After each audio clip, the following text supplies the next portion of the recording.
Minnesota would win its 7th game of the year. Northwestern would get that all-important 6th victory. This could be their best shot with Illinois on the road next week. Minnesota, Northwestern right now. Jack Kaiser, Matt Millen, and Sydney Supley on the call. The following is a presentation of the Big Ten Conference.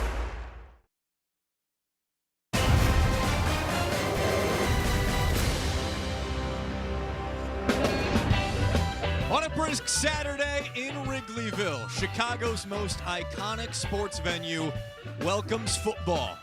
A second straight week at the friendly confines for Northwestern fans. And even after a stinging loss to Michigan last week, it's a place you always just want to come back to. A perfect stage for football. On the Big Ten Network, sponsored by Marathon, bringing Northwestern and Minnesota fans alike. The Golden Gophers traveling south for a critical game late in the season. Northwestern 1 win away from a bowl game, while Minnesota trying to round out the season with its first road win of the season. What a place it would be to do it. It is so great to have you with us. Jack Kaiser, Matt Millen, Sydney Supley down on the sidelines in just a moment. There's not many things that just take your breath away. Wrigley Field in football does just that. Well, you have an iconic venue. It doesn't get much better than this. And then you have a rivalry game. That means something. This is one of those things that you're looking forward to. I've been looking forward to this one for a while. No doubt. It's a perfect place for Big Ten football, which means ground and pound. Today's Built to Work, brought to us by UKG. Well, this is a strong offensive line on both sides of the team and a strong defensive front on both sides of the field. But when you start looking at the run game, Komalafe and Taylor are two of the guys. I mean, they're it. And they will do as well as their offensive line does, which turns it over to the defensive front. If your defensive front is going to play well today, these guys will have a say in that. They have to have big games today. Minnesota defensively, their pass rush has been elite this season, leading the Big Ten in sacks with 33, and Anthony Smith, the best of them all. Yeah, Anthony Smith's having a phenomenal year, and he does it two different ways. He can beat you with speed, but he can also beat you with power to speed.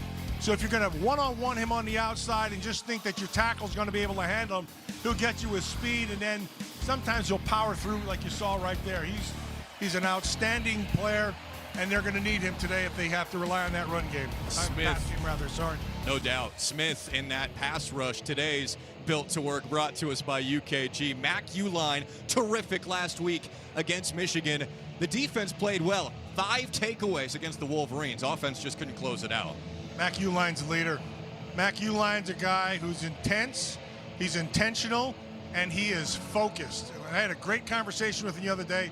He is the guy that leads this defense. Fitzgerald in the secondary, excellent guy. They bring him down a lot. They'll give you that 8-man front. We'll see a lot of that today with this run game. No doubt.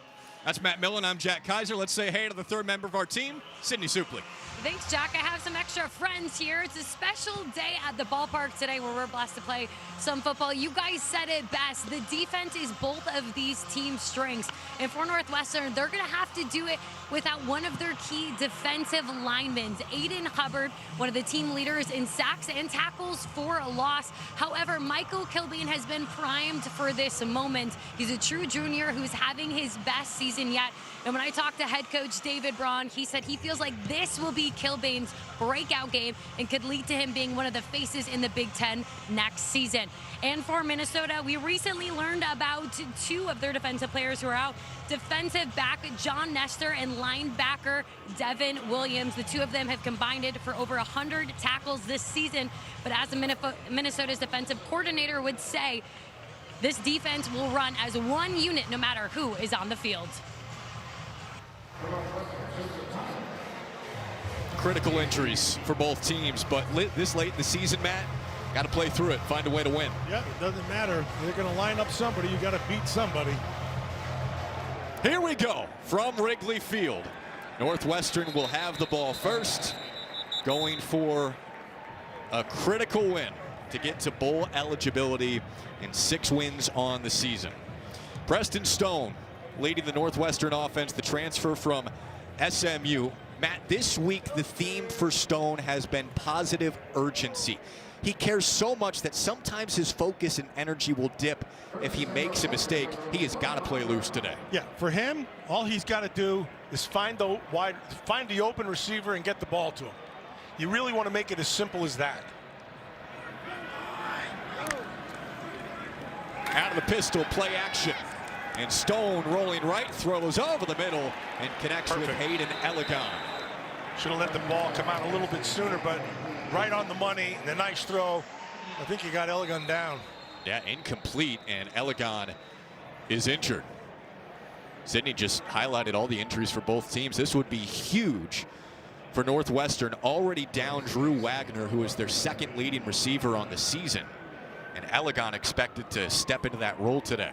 He must have dropped it because it looked like he had it when he came down with it. Right. And then when he hit the ground, it must have come out. Timeout on the field.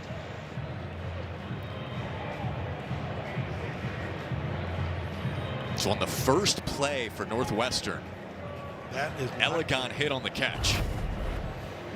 Here's the throw. Here's the catch. He catches it away from his body. Nice, has it there, and then yeah, he dropped it when it hit the ground.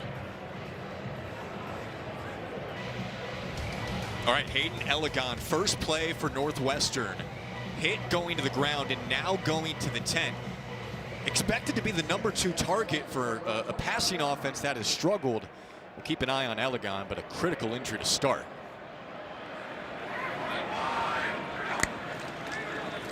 The pass was incomplete. First run for Caleb Komalafe. And darts ahead for 4 or 5 yards. And that's what this offense really is about right there. You just saw this offensive line in unison and then Komalafe behind him. And he's got very good vision and really good quick feet, so he can change directions inside really well to find the gap that's there. Behind an outstanding offensive line, one of the best in the country. Minnesota knows they have their hands full today with what Northwestern can do, pushing guys around in the trenches. Didn't do it last week against Michigan. Third down, and a connection with Griffin Wilde, the #1 receiver for the Wildcats, who's been terrific this year. Yeah, nice job, and that's a timing throw. And Wilde on the break perfectly, and the ball is right where it needs to be on the money. A nice protection, ball's coming out quick. Wilde with a nice, just a little out route, but he made sure he get the first. Well done. No team is more reliant on one receiver in the entire country than Northwestern with Griffin Wilde. 37% of the team's receiving yards this year. And a flag, our first of the game. False start. Offense number 75. 5-yard penalty, still second down.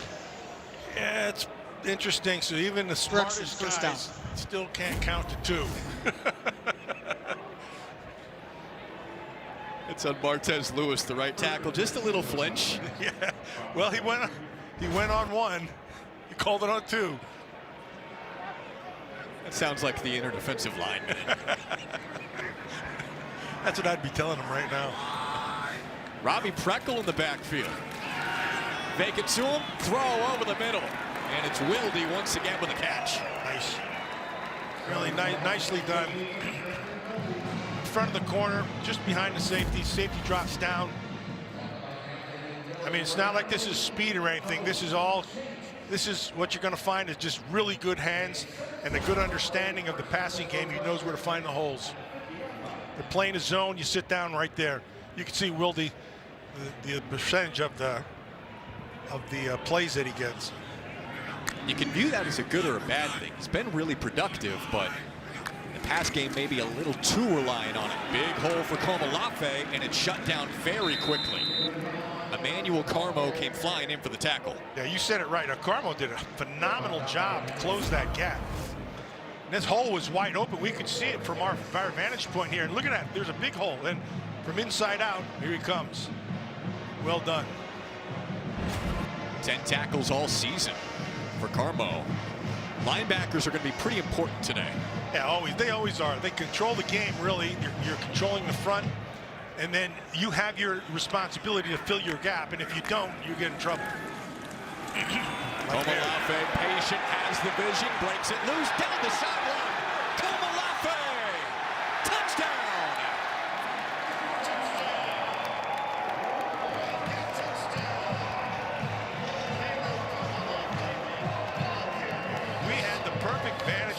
Jack, you and I right here, you can see the hole to the left. And it's a lot easier for us to see than it is when the running back's right up there. You're going to watch it to the right here. He's going to see it, and it's just going to come sticking right back the other way. Yeah, and then it's just speed, and they didn't have anybody to catch him. The only critique you could have of that run is when he gets in the open field, put the ball in the other hand. That's it. But it's 6 quick. Nearly flawless from Komolafe in the run game. Well, they came here saying they're going to run the football, and they came out and did it. Extra point added by Jack Olson. Out to right field. Caleb Komolafe went from off the radar to one of the best running backs in the Big Ten this year. He's making the jump from year 1 to year 2 within a season. 10 touchdowns for Komolafe, and Northwestern up 7-0.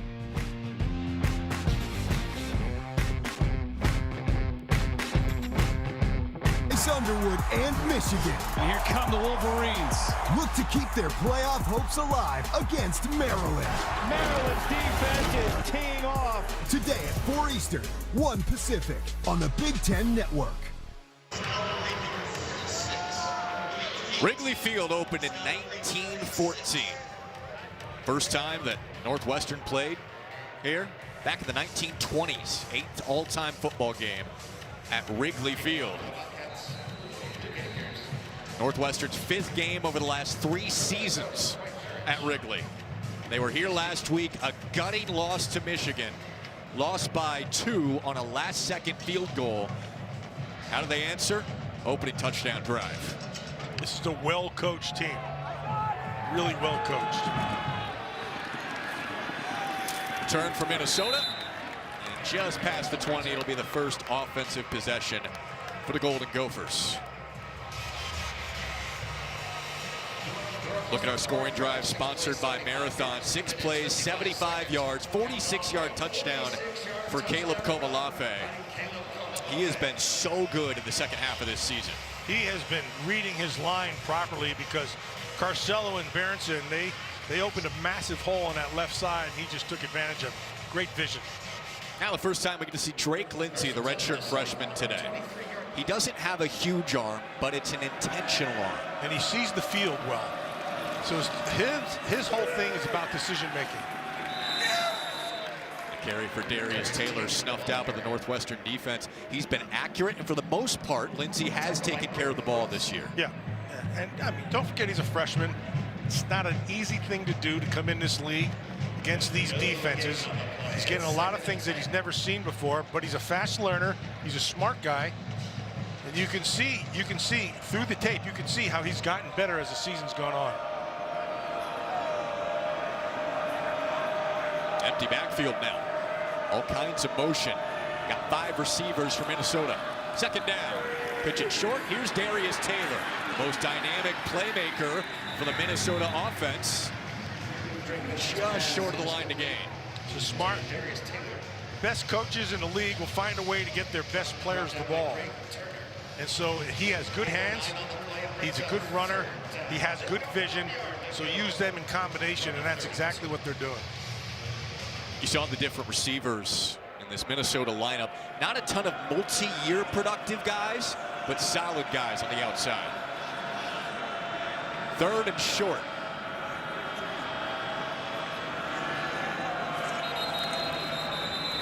And whistles blow, got a flag. That's against the offense. False start. Offense number 8. 5-yard penalty. It's 3rd down. Jalen Smith, the redshirt freshman receiver, with a critical penalty. 3rd and 6 now. Very different. Completely different. Minnesota's running game has been not great this year. Last in the Big Ten in rushing yards per game. Most likely having to go to the air now.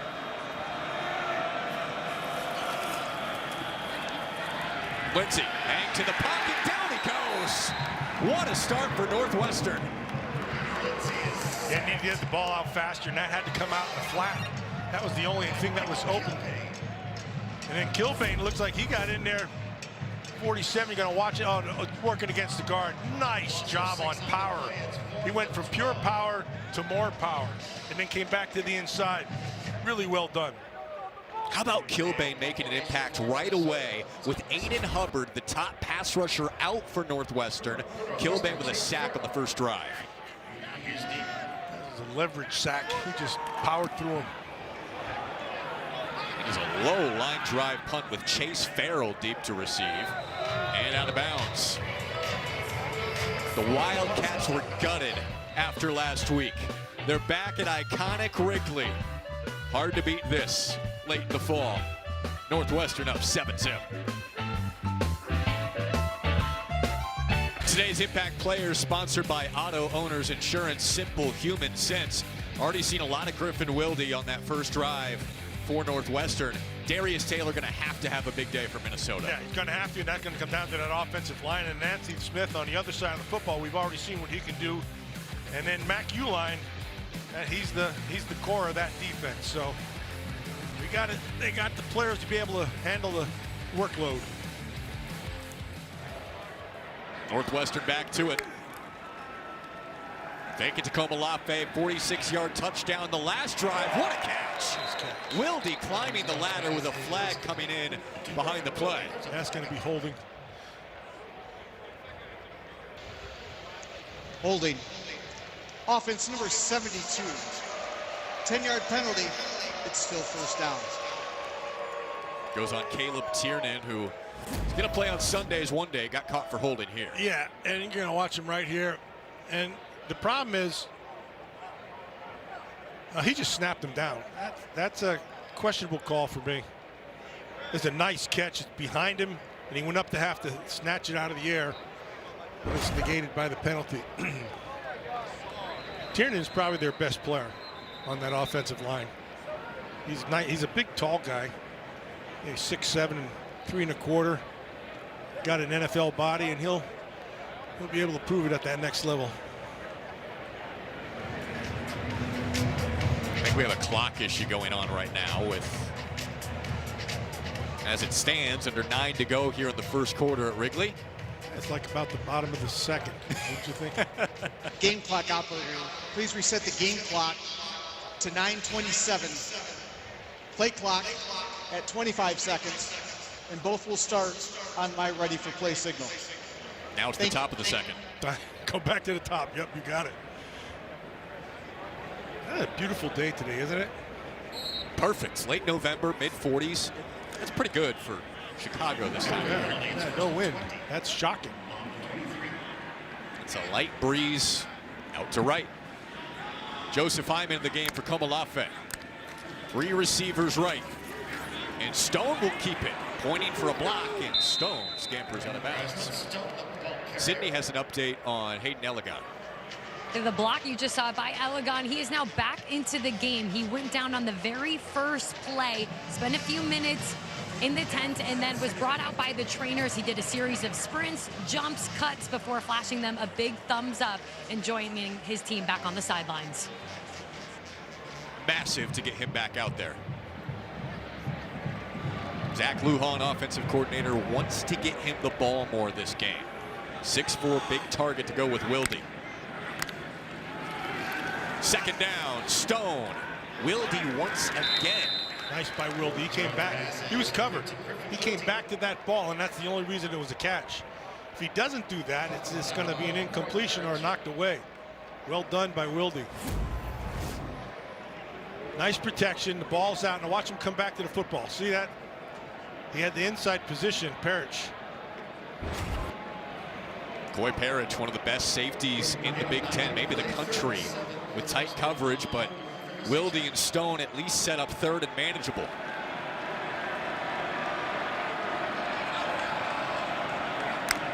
It's there, and man. Another flag. Rule number 1 in all of football. Don't beat yourself. Ball starts. Offense number 80. 5-yard penalty. It's still third down. Drive started with a holding, now a false start.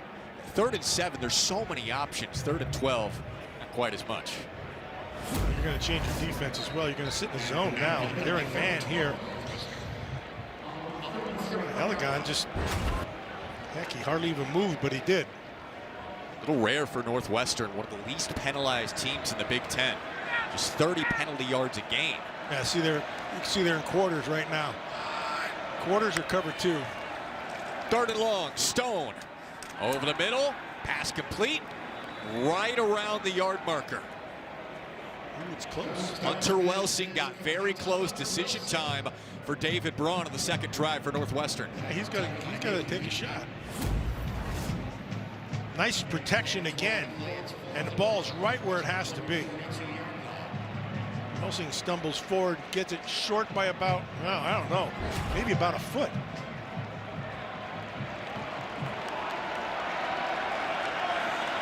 See what this offensive line can do. They snap it to Albright, who went under center, and they got a great push. First down, Wildcats behind that rugged offensive line. Yeah, that offensive line is handling that defensive front, Minnesota, pretty easily.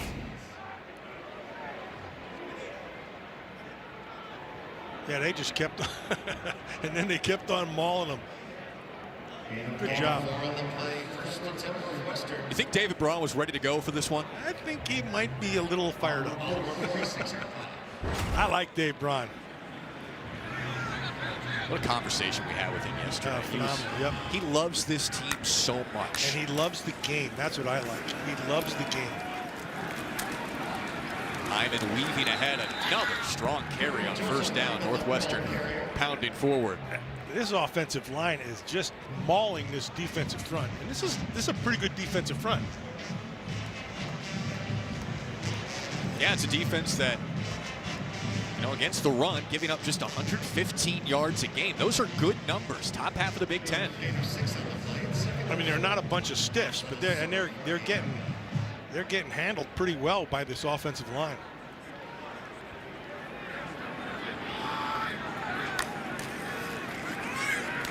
Oh, it's a flea flicker. Blown up initially. Stone able to get rid of it. Great job by Stone. I mean, great job. He's out. Let's see if you're going to call intentional. Did he get out of the pocket?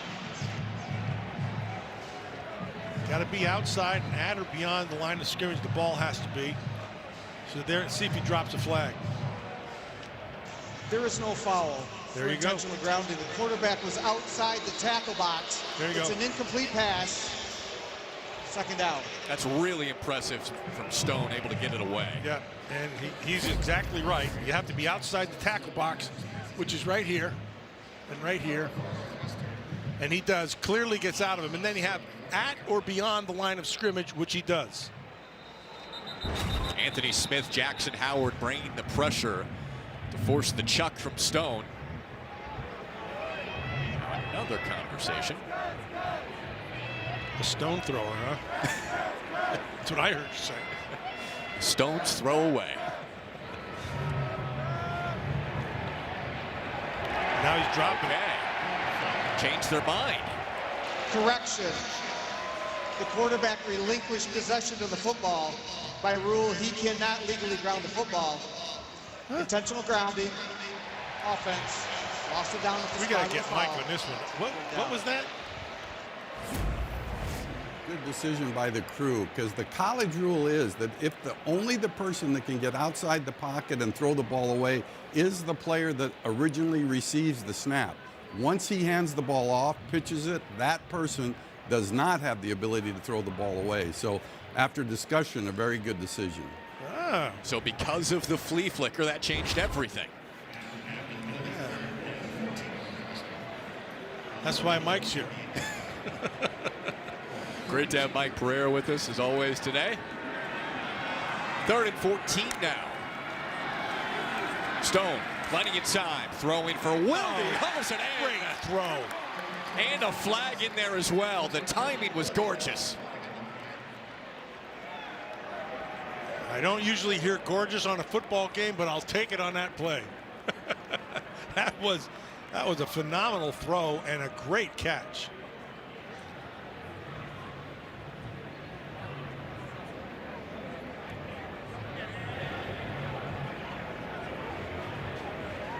Pass interference. Defense. That penalty is declined. The result of the play is a first down.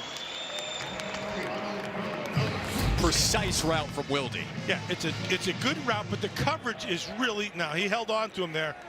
Good coverage, but the ball is right where it needed to be. The only spot it could be.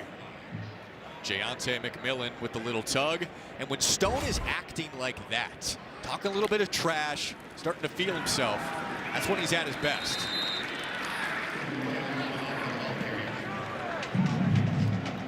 Parrish is one of those guys that you like. He jumps off the tape.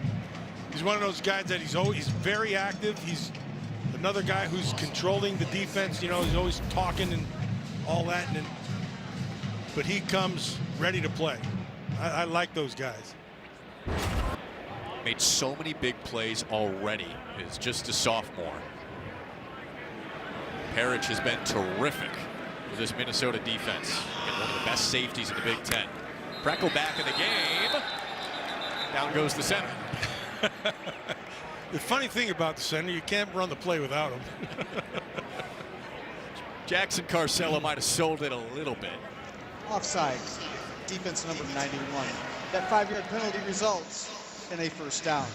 Devin Eastern overambitious. Yeah, let's take a look at this. Correction, Does he second get down. an Academy Award? Oh, yeah. Yeah.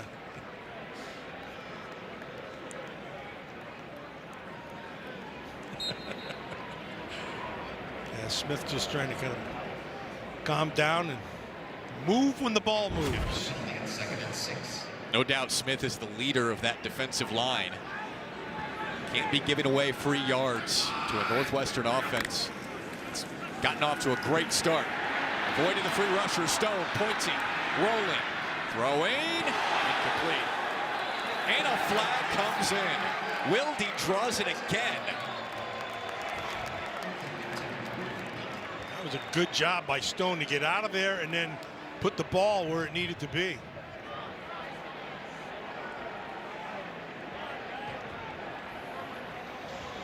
Pass interference. Defense number 13. Ball replacing this foul. The foul includes an automatic first down. Mike Gerald called for in front of a banged up secondary for the Golden Gophers. There's the throw, and it's an accurate throw. Gives him a chance. You got to run to it. Oh, he yanked him to the outside. Yeah, that's a good call. I don't think he was catching it anyway.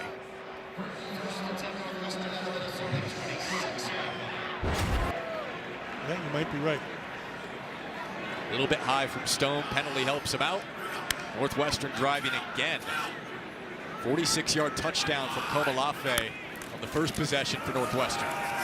Hyman with a little cutback in a minimal gain.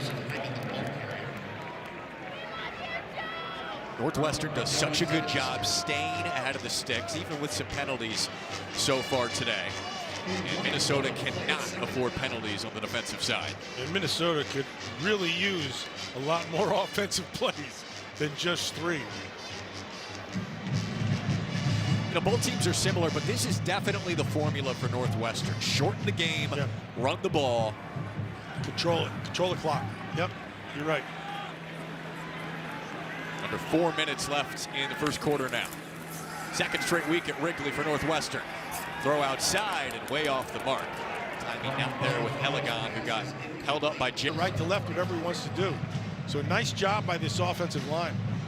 They weren't very pleased with the way they played last week. Now, Michigan's got a good front, but they thought their physicality lacked compared to previous weeks. Anxious to get back out there. Here's Stone. Third down, still plenty of time. Over the middle, got his man. A lot of time. A lot of time, nice pocket. Ball is right where it had to be, just over the fingers of the middle backer. You know, watch this thing. They look like they're in man. They are in man, and they were one free underneath. Just missed it. He might even hit that. Let's see if he hits this thing. Yes, he did, right through his hands. Matt Kingsbury had a chance. That's right through his hands. Jeez, close him quicker. Nice catch.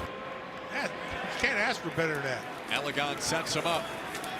Komalafe is drilled. And holding Northwestern to a field goal here would feel like a win for the Minnesota defense. Oh, yeah. This was a problem last week for Northwestern, capitalizing in the red zone. You're gonna watch this. Just they stuffed that. So what happened? They got beat at the line of scrimmage that time. Minnesota came off the ball and they were lower. Low man wins in football. And down there, they got no room. And then the backers were able to make the play. Maverick Baranowski came in, the heart and soul of this Minnesota defense. And probably an all-time name. Perfect. Maverick Baranowski. Oh, he's awesome. Throwing to Elegant. And the flag comes in, going for the back shoulder.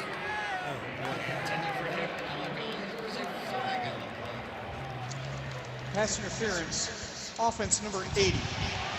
15-yard penalty, replay second down. It's on Elegant with the push-off. Interesting. Yeah, let's see if you can see a push. Yeah, not the best look was at the end, but you saw Gerald fly back. Yeah, you did.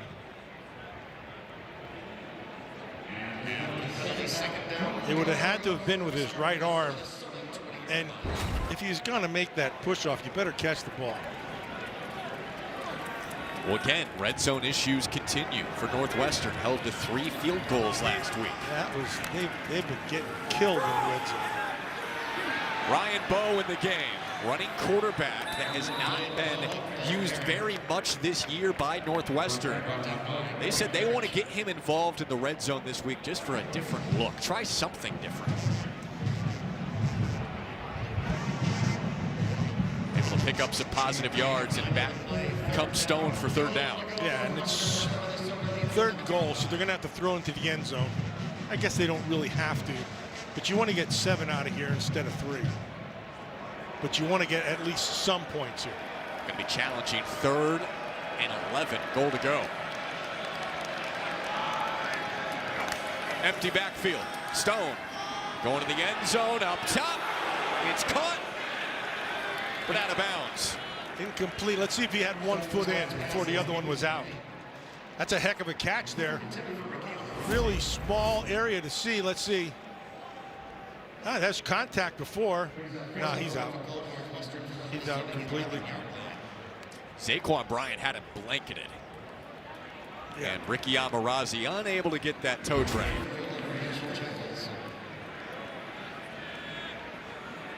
So Northwestern will settle for 3. Outgaining Minnesota so far 150 to 3 in the first quarter. Sounds better if you say we've had 153 yards of offense in the first quarter. Got to delay a game here. Delay game. Offense. 5-yard penalty. Still fourth down. A little sloppy from both teams. Yeah, a lot of flags today. Yeah, a couple. Mostly on the offensive side of the ball. That'll push it back to a 34-yard try for Jack Olson. Maybe a better angle.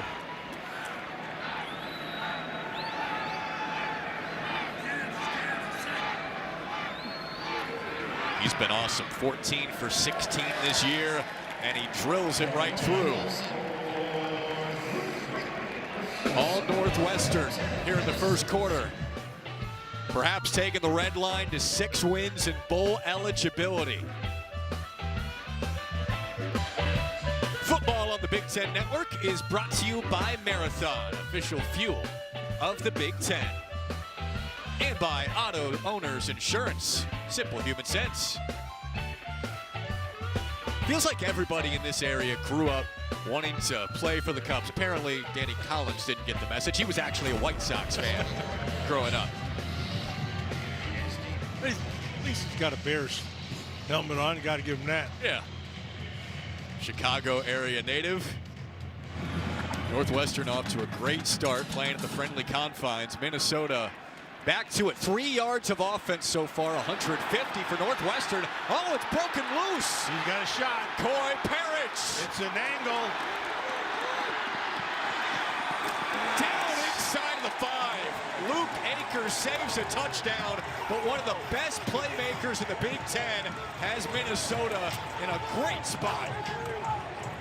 That is a great angle taken by the punter, Akers, kicker rather.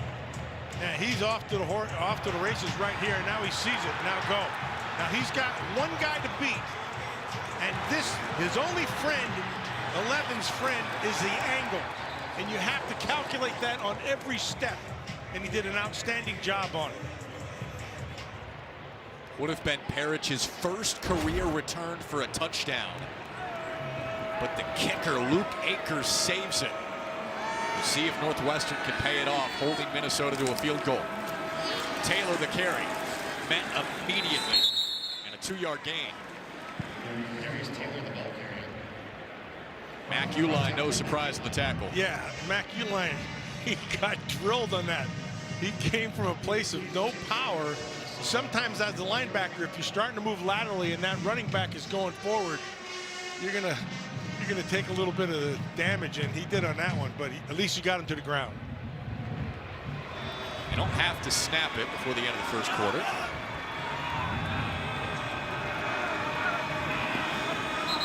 And they won't. That is the end of the first quarter. All right, quarter dominated by Northwestern. Minnesota gets some life right at the end. Wildcats going for their 6th win in bowl eligibility. Minnesota looking for a bounce-back win and their first on the road. Start of the second quarter at Wrigley Field. Sydney caught up with Northwestern head coach David Braun moments ago. Coach Braun, I saw you have a few extra words with your defense right there. What was your message to them? We got to bow up. You know, at the end of the day, we get put in a situation like this where they're starting with the ball inside the 10-yard line. We got to force a way to have Minnesota attempt a field goal. Thank you, Coach. Thanks, Sydney. It'd be a massive momentum shifter after Minnesota seized it at the end of the first quarter. Second and goal. Nice. Stuffed again.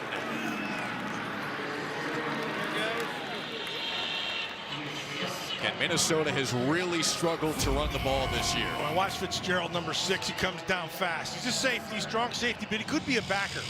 He's about 220 pounds. He read that perfectly. Everything opened up. He read it, hit it fast, sets up this 3rd down. One of those 2 guys on that side of the ball who, yeah, it registers fast in what their eyes. A lot of guys see things, don't react to it. He can see it and do something about it. Scanning the motion, Fitzgerald from the backfield, 3rd and goal. Lindsey rolling out to his right, throwing short. Taylor. It's complete. It's caught, but it's short. 4th and goal. That's a nice catch. Now he had to go down to dig that one out underneath. Now his body is in the end zone, but the ball is not. And it's where the ball is, not the body. So he makes the catch, and he's short. Good job by our crew getting that thing in there. Let's see if he had control of it. The ruling on the field is a completed catch at the half-yard line. That play is under further review. Yeah, they're going to see if he had complete control of it. Because it looks like it may have slipped out as he was falling down. He didn't have both his hands under the football. You only need one, but got to at least take a look. Yeah, exactly.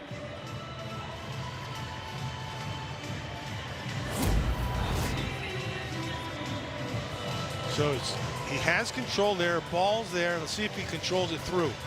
See, the ball hit, but he still had a hand under it. Yeah, do you maintain control? I would say yes, but hey, I've been wrong before. The ball's under. He has his chest next to it. I think the definitive thing here, Matt, is that he's short, but does he maintain control? Yeah, that's what I'm saying. So right there, is it your right hand that he has under it? After further review, the ruling on the field is upheld. The ball be placed at the half-yard line, 4th down. Yeah, it was never going to be a touchdown. It just needed to be a catch. Why is all that green on them? Got the ivy growing in. Oh, is that what that is? Looks like it. We'll go with that. Why not? Maybe. What is that thing? Looks like you put the little green sparkles on them. Shout out to the Minnesota equipment crew. Should be red for the Ivy this time of year. Yeah, big right. 4th and goal. Right. This is big. I formation. Pitch out to Taylor. Great angle to the end zone. What a call. Nice deception. Everybody going to the left, and then he pitches it over to the right. Watch this. Here goes. You can watch the backers. Everybody shifting over.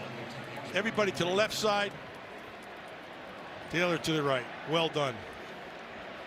Braden Bruss, that outside linebacker, got caught pinching in, and Taylor picks up his 2nd touchdown of the year.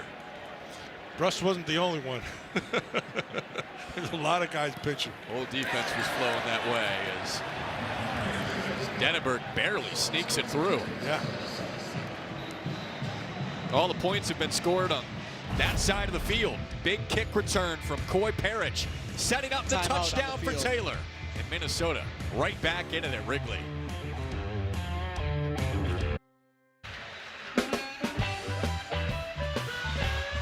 Gorgeous day in Chicago. Northwestern leading Minnesota 10-7. And on Thanksgiving night, catch men's hoops when the Cats square off against Oklahoma State at the United Center here in Chicago. Live coverage beginning at 10:30 Eastern, 7:30 Pacific on the Big Ten Network and the Fox Sports app. And the statue of the greatest basketball player to ever play. I agree with you. There's no arguing that. Big kick return for Minnesota, and Northwestern gets it back up 10-7. Let's go to Ashley Adamson in Chicago for a Thriving Studio update. Jack, it is all about second chances. Rutgers, Ohio State. Bo Jackson fumbled on the goal line early, but they go back to him, and he pays it off. A 15-yard touchdown. Buckeyes up 7-0 in Columbus early 2nd quarter, Jack. Ashley, thank you. Rutgers always plays Ohio State really tough for the first half. And then the skill sets between both teams are really obvious. But Greg Schiano is an outstanding coach. He gets the best out of what he gets. Got a Minnesota player down here. Yeah, he's done a really nice job making Rutgers competitive in the Big Ten, and you would expect Ohio State to keep rolling out to the Big Ten championship and face Indiana if everything holds here. Sydney, you afraid of heights?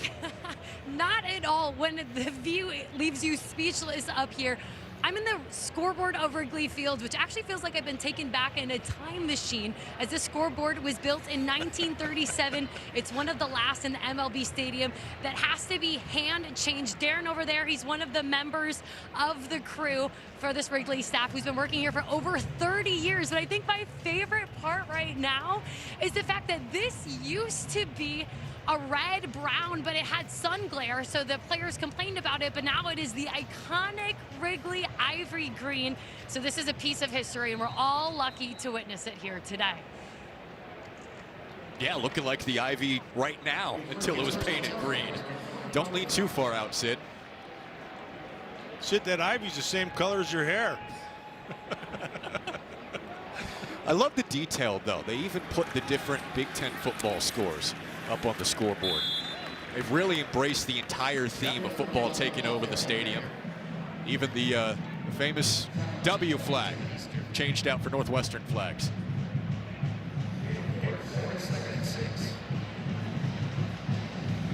Sydney's got a long walk back down to the field. Telling me. She's right, though. It's like you're in a time machine when you come in this venue, period, but especially the center field scoreboard. Oh, that's awesome.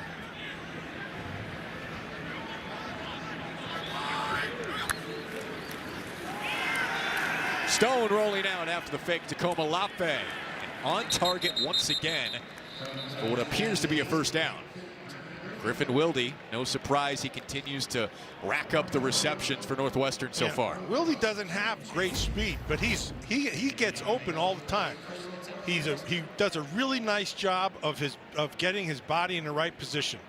Just has to come back to that ball, but he has an understanding of where he's at on the field, knows exactly what he has to get for the first down, and he gets it.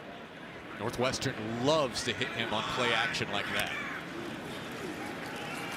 First down, Komalafe patient, plows ahead.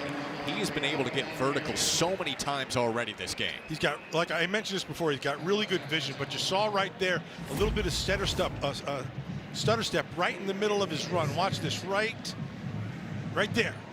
He made a miss, picked up another 4 yards. Not easy to do. He makes it look easy, but it's not easy to do. He told us he watches a lot of Bijan Robinson, and that's Bijan-esque with the vision right there. It is. From the Texas running back now down in Atlanta. Breckle and Hyman, the running backs for Northwestern Nice here, and blocking. a handoff to Hyman. Had a massive hole to work with. Yeah, that was really well done by that offensive line and the fullback inside. Did a good job of getting the body on the body and then staying on it. The most important part isn't the initial contact, it's staying with it. You have to be able to create something. Look at this. This is really well done and good vision. Really good vision. I mentioned this earlier. Some guys can see things and they just can't get there, and other guys, they see it and they're on it in a second. Hyman, a great compliment to Komalafe. It is Breckle once again. Bake it to him over the middle, Elegon, and he is tackled after picking up the first down. This has been clinical for Northwestern, and Minnesota's defense already banked up. This would be a massive loss if Coy Parrish is not able to come back in. Yeah, he's holding that shoulder, but they're right there. And that's just kind of looks pedestrian, but at any position out there you can be down at any time. One of the best safeties in the Big Ten had that giant kickoff return to set Minnesota up inside the 5. More play action. Stone over the middle to Wilde, who is whipped out of bounds.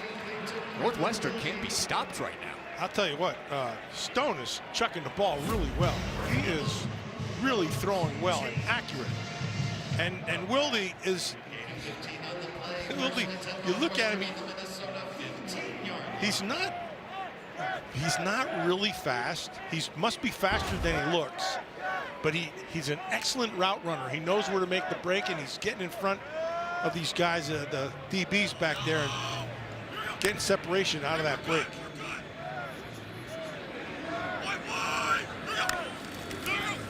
Back to the ground. Hyman with a spin.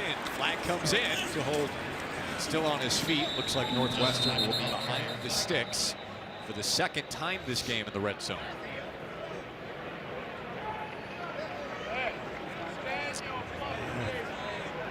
Looks like it's holding.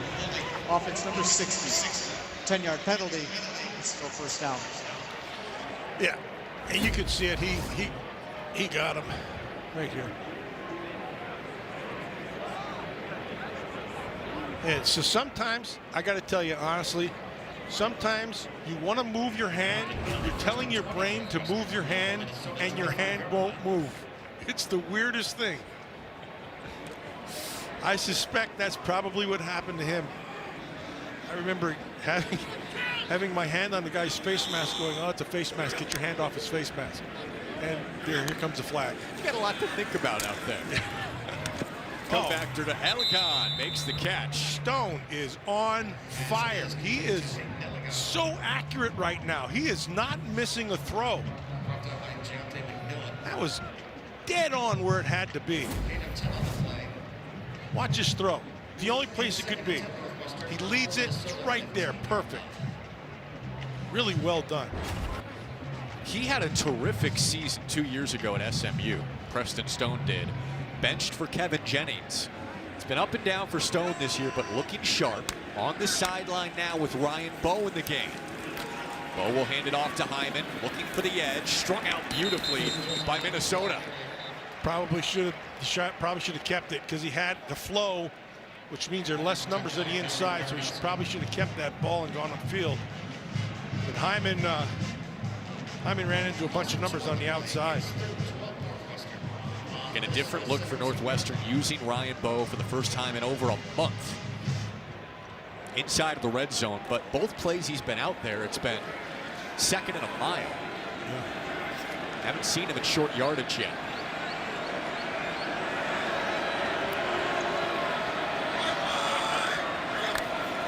Third and 12, Stone. Accurate today, over the middle, nearly got his man. Just missed him. He's getting great protection as well. That is the biggest thing I'm seeing right now. There's two things.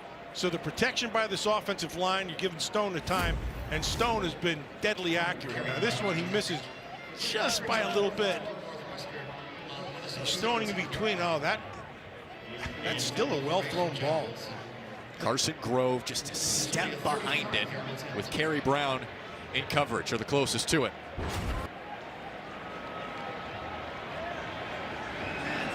"35-yard try for Olsen. Kicking this direction for the first time, and it's good. So Northwestern's red zone struggles continue, but still up by 6 on a gorgeous day in Wrigleyville. Entering into the program, the way that we work within the program, the way that you officiate our games, the way that you communicate with our staff. Like, this isn't just, don't mistake my politeness, our program's politeness, for weakness. The expectation is to win a Big Ten championship. He's about as emotional as we've seen David Braun after a game. Well, I'm a big Dave Braun fan. I think he brings toughness. I think he brings mental toughness, which is the biggest piece of anything when you're playing football. I think he preaches that. I think he gets across, and I think the message is well received. And you can see a difference in this football team. This is a better team than we've seen. Absolutely is. I mean, had the 18th ranked team in the country on the ropes, forced 5 turnovers. Offense just couldn't capitalize late. That was the difference. Got off to a slow start, had that flurry early fourth quarter, not able to close it out. It's all about that Big Ten championship lens he alluded to. Oh yeah, he's got him playing well. Minnesota back to work. Lindsey off play action, dumps it down for Taylor. Decides to plow through the defense for a first down.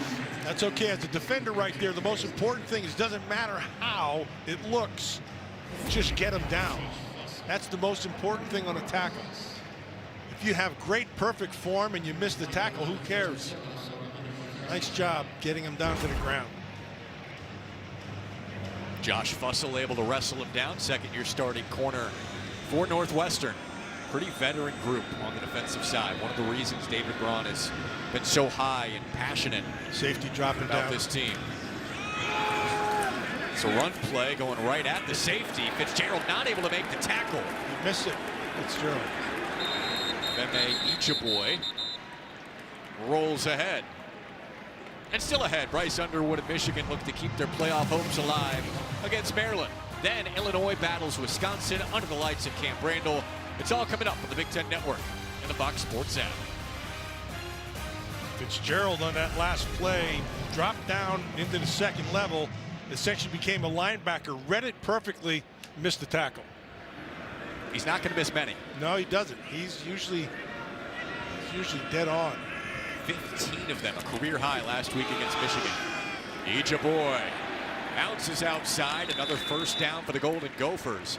This is their best drive of the game so far. Most of the points have been scored going this way in Wrigley. Yeah, away from us. Of course. Is this something I ate, or what the heck was it? I'll stand right next to you, Matt.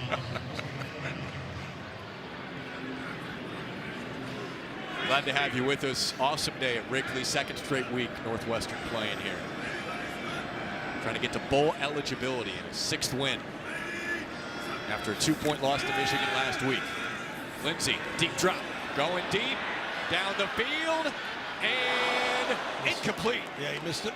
Javon Tracy was streaking down the field, and 2 Northwestern defenders closed quick, including Ori Adeyi. He needed to throw it out to the left more.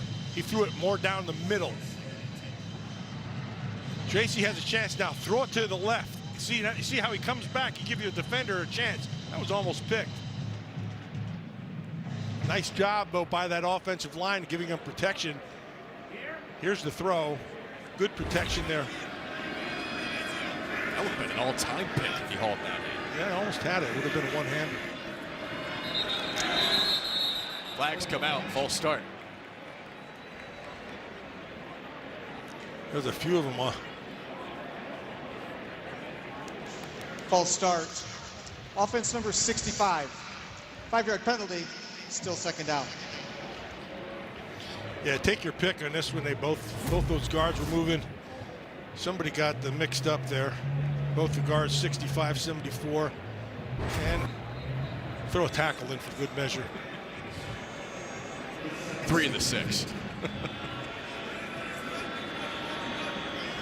Taylor motions out. It's Ichaboy standing there with Lindsey.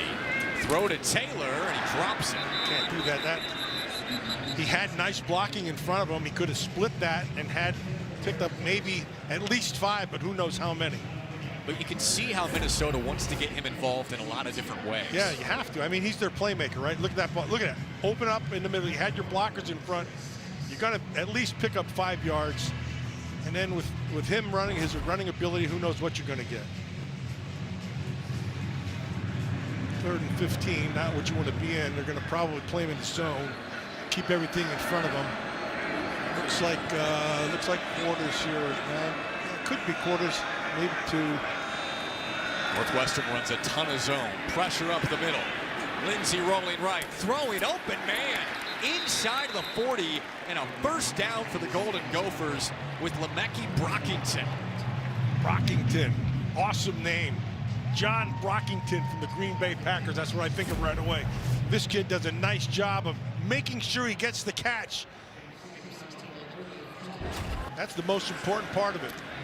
Lindsey in a rhythm now, up the gut. Drew Bigger with the catch. Minnesota's most versatile tight end, and now they're starting to move with tempo. Yeah, absolutely. This tempo is going to help them too, because what it does is it locks you into only a few calls on defense, and once you get that call, you got to be ready to go. So it's usually between a 3, a halves, or a cover 1. Another on-target throw from Lindsey. Lindsey's on. So offensive line's giving them nice protection, and this Northwestern defense has to lock up. Now you're down inside, you got to go man. That ball came out quick too. It's a nice release. Jalen Smith on the catch. The youngest and most promising core receiver for Minnesota. Going for Smith again over his head. That corner is lucky. That should have been 6 right there to Smith. Had a step. Yeah, you walk up on man, get your hands on him. Get your hands on him. You don't stand up there looking back inside. Your eyes are going to be on that guy. You get a jam, make him you got to force that guy to do something about it. You don't just let him free. That's why you're in man. Very clean release for the redshirt freshman. Too much. Get up there, walk up on him, get your hand right in his chest. 2nd and 10, reverse it. Northwestern's got men there. Nice job. Coming around the edge, strung out. Nice redemption by Brockington. Did a nice job of coming up and making that play. Good job up front. Going to try to come around the outside. You got guys coming from the inside, which forces them to stay out. Josh Fussell, you just said it. He got beat, dodged a bullet, able to make the tackle in the run game. Good hustle by Josh Fussell. That's what I say.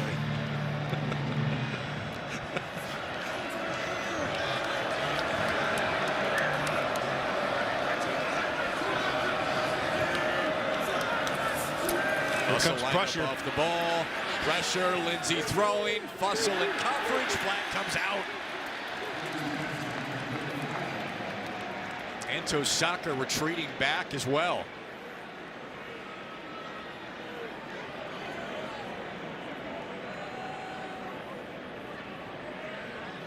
Prior to the pass being thrown, holding defense number 13.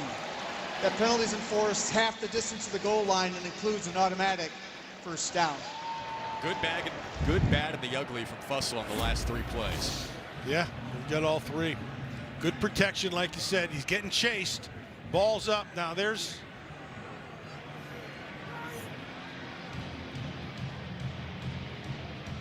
Yeah, Brockington. That's... Could have called a hold. Could have called a bunch of things. Owen trying to get out of his break. Yeah. First and goal from the 6 now. Make the run, throw it wide, caught off the bobble for a touchdown. That's a good job by Tracy, because that ball was thrown in his face. And he kind of bobbled it first, like you said, and then got control of it for 6. Well done. They looked for Tracy deep earlier in the drive. An outstanding catch to tie it for Minnesota. See that? He turned, hit him in the face. Fortunately, that ivy on his helmet held the ball for him. So the leaves wrapped around it and all. Denneberg gives Minnesota the lead. From high above, all but 3 points so far today, scored this direction at Wrigley Field. Minnesota with its first lead of the day.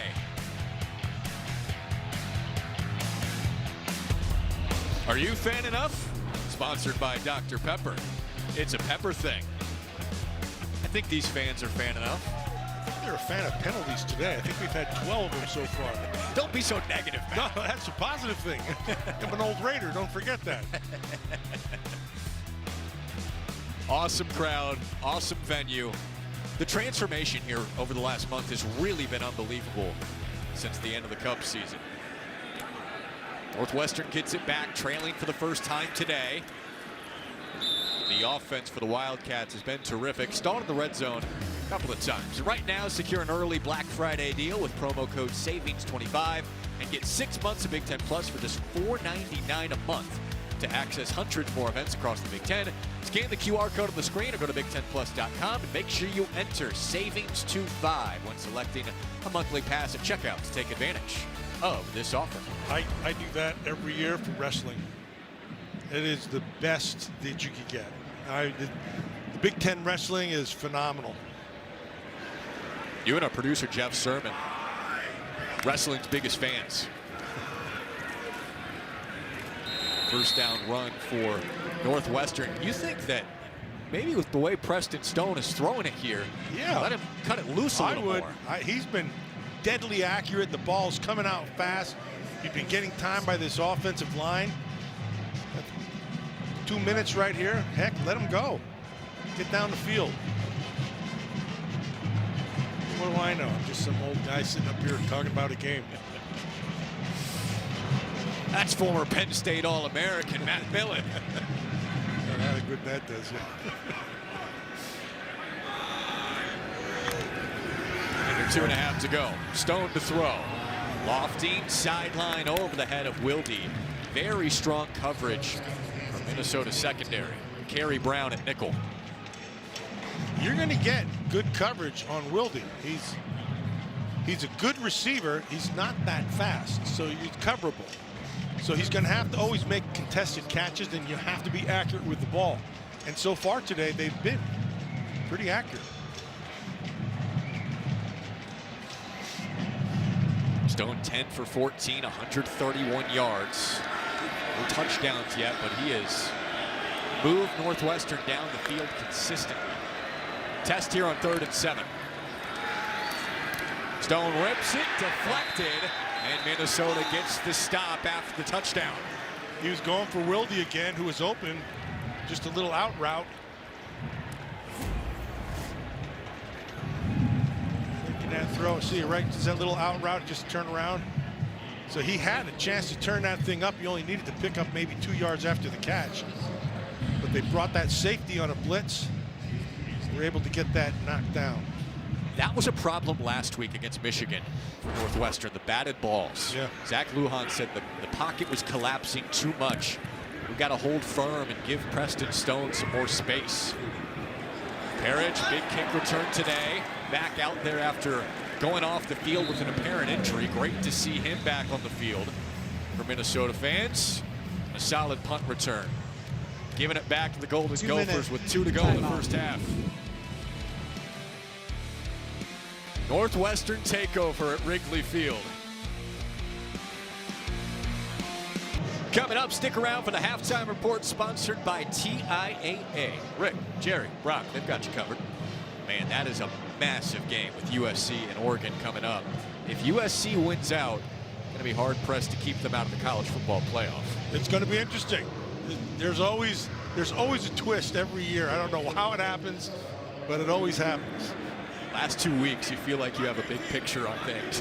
It just plays out differently. Exactly. You're 100% right. So Minnesota just took its first lead of the game the last drive. Get a big stop, and Taylor's back to it. Spinning for a positive gain as Minnesota goes into its 2-minute drill here. I'd put the ball in his hands, let him throw it. Drake Lindsey's been throwing it really well, Yes, he especially has. on that last drive. He is great in 2-minute situations. Handles stressful situations and environments so well. They're in man. Lindsey scanning the defense. Throwing towards the sideline, Nice has a throw. connection. Nice throw. Rockington on the outbreaker. Rockington. Yeah, he threw him open on that one. You've got to go get that ball, and Rockington was able to come back. Watch his route. Inside, then back out. He got the defender. He beat him on his break. Turner got beat and first down. Nice throw by Lindsey. He processes the defense so well for such a young player. His coach has put a lot on his plate. Drake Lindsey has handled it this year and then some. Bacon looking deep. Lindsey throwing short. Taylor makes the catch. Dodges ahead. And Minnesota encroaching on field goal range with just over a minute to go in the half. When your quarterback can see the field and take that much time, you got to kiss your offensive line. Without that offensive line right there, there's no pressure coming from Northwestern. So Lindsey can take his good old time like he did there. He looked to the left, went center, came right to the right, and made the throw. Timeout called, both teams with 3 remaining. 2 left now for Minnesota. We'll step aside for just a moment.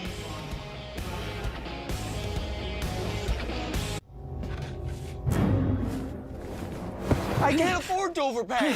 Doug, are you hiding from used car shopping? Maybe. I'm always here to help. Show me, Carfox. Almost half of all used cars have been in an accident. Half! Carfax can show how damage impacts price, so you don't have to overpay. Whoa, I don't have to overpay? You don't have to overpay. I don't have to overpay. I don't have to overpay. Come on. You don't have to overpay. Always look for me and shop millions of great deals at Carfax.com. 54 seconds to go in the half at Wrigley. Second straight week for Northwestern. Minnesota, after trailing early on the rally, taking the lead the last drive and looking for more points at the end of the half. That's offensive line, great protection the Nice last job. play. Yeah, 50, Nathan Roy. 65, Greg Johnson. Dylan Ray, 73. Marcellus Marshall, 74. And Ashton Beers, 78. Doing a great job. Enough for a first down for Minnesota. Right near the 35 with Darius Taylor. Pretty tight window. Very tight window. And in man cut. No, they came on a blitz that time. Came on a blitz, which is still, they're going to man. Lindsey throws another dart. Catch for Bibber. Bibber did a good job coming back to that ball again. 30 seconds left. Another quick break. Up, they came timeout. You got it. Minnesota looking for points at the end of the half. The field goal range for Brady Denneberg season long is 46. And that's what it would be right now with Minnesota at the 28. Trying to make it a little bit easier on their kicker, if not getting the end zone. We have one more timeout. And again, they're in man coverage. Bunch formation to the right.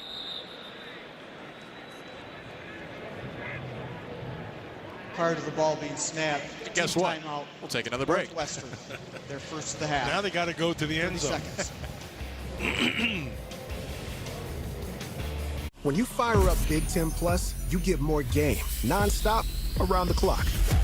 More live games you won't see anywhere else. More access to your team wherever you want, 24/7. More stories. Unstoppable. More highlights. Wow. More big-time playmakers. Plus, catch up to 4 games at once so you'll never miss more shots, spikes, and scores. Download the Big Ten Plus app today. It's always game on. Just north of downtown Chicago. Hard to beat this view. Northwestern fans out for a second straight week, but a fun day so far. Minnesota on the move, though. Lindsey to the air. Nice pickup. Wide open man. Tight end Jamison Gears rumbling ahead. Extra yardage for Minnesota. 1 timeout left. The clock does stop to move the chains inside of 2 minutes. Yeah, that was unnecessary. Could have had a chance there to take a shot at 22 seconds was on the clock. But he stops it. He got the first earlier, so you go to the second down, which is fine. Now what you want to do, you still, with 20 seconds, you could still be short, but you have to hurry up. But then you have to go to the end zone.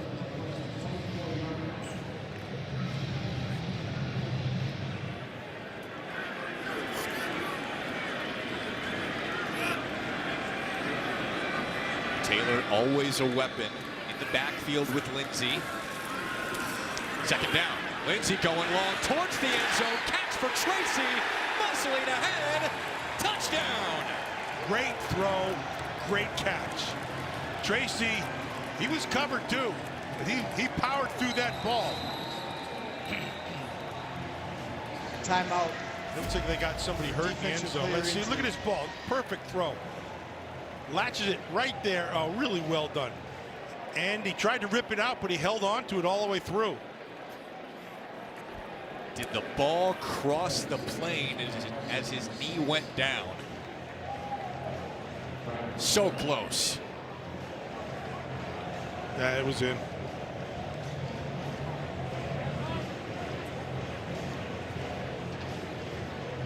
Yeah, so now the upper half of his body's over when the knee hits. And Fitzgerald is being helped off the field. The star safety for Northwestern. Did you see hands go up? I did. Okay. How about the way Drake Lindsey operated that 2-minute drill? Oh, he was terrific. Cool as could be. Again, the key, that offensive line gave him a lot of time to throw. And it's an offensive line that's had its fair share of struggles this year. Not the same Minnesota offensive line as previous seasons. Right. Had a big loss with Phillip Daniels going to right tackle at Ohio State. But delivering the 2-minute drill.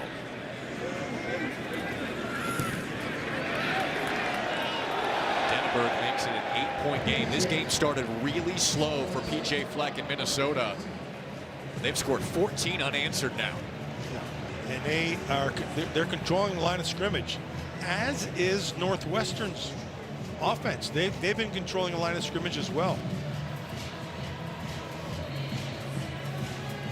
That's what we thought it'd come down to, right? Yeah, same thing. I mean, the difference in the first half of this game is a kick return.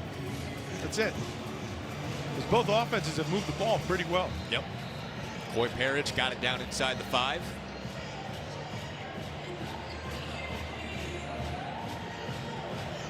So barring a big return, expect Northwestern to be pretty conservative here with just 12 seconds left.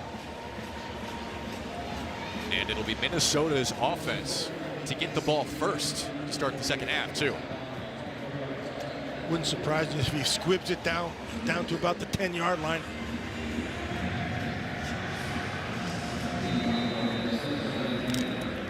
Minnesota's come to life in the second quarter, 136 yards compared to 8 in the first. Yikes. Or maybe just kicks it off. Just send it deep to right. Go with the long ball. Got it.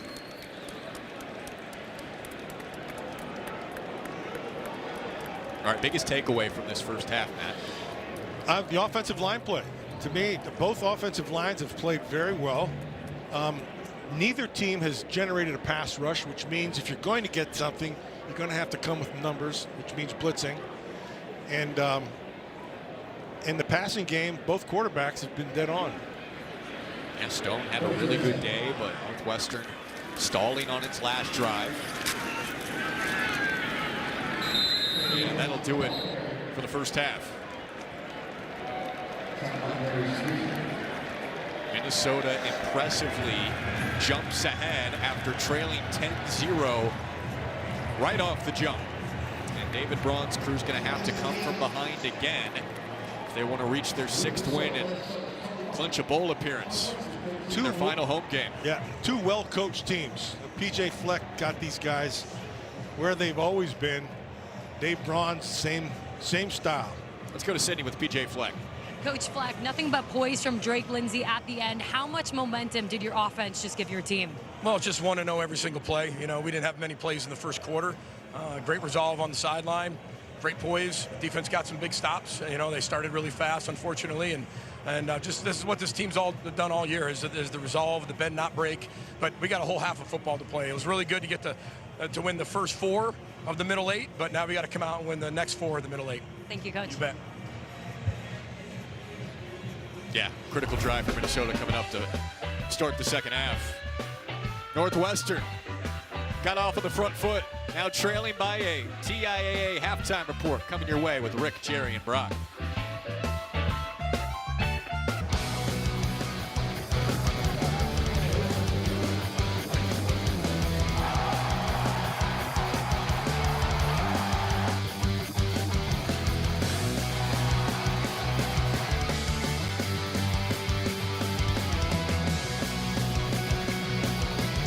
Straight week with Northwestern at Wrigley Field, their final home game of the season, and Minnesota on top 21-13 as we're getting ready to start the second half at Wrigley. Welcome back to the ball game.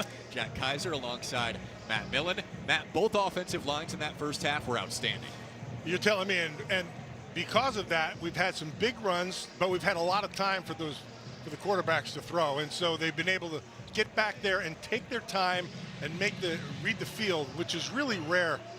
Today, both offensive lines are playing exceptionally well. And that's given Drake Lindsey time to dice up this Northwestern defense. Yeah, and it's interesting because you're going to watch a couple of these clips. You can see him, look on here, he's going downfield, see his head.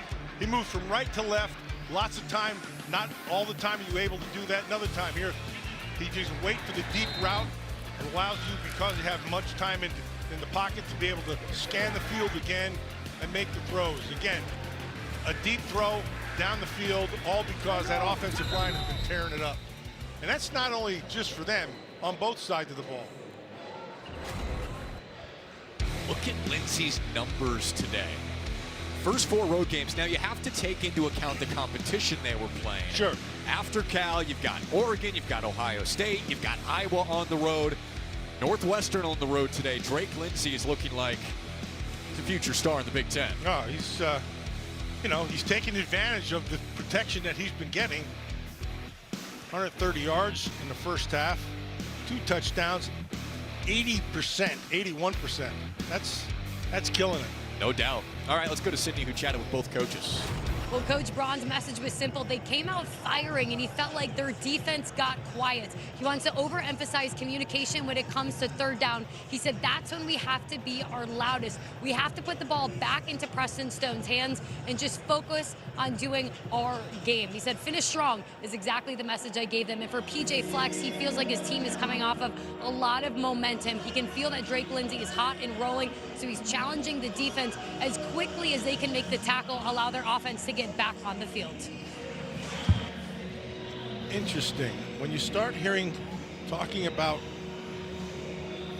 guys and they're getting their calls out, that means you're not getting the calls, or you're messing the calls up, like one side gets one call and the other side doesn't get the call. That's a big deal. So you have to be on the same page, and it's your defensive play caller. I mean, your middle backer's got to be able to get those things out just like the quarterback would. All those details, the communication in these tight games in the Big Ten comes down to that. Finish strong's been the message all week for David Braun to Northwestern. Unable to get it done in a close game at Nebraska. Last week against Michigan. Can Northwestern finally get that 6th win and reach a bowl game in their final home game?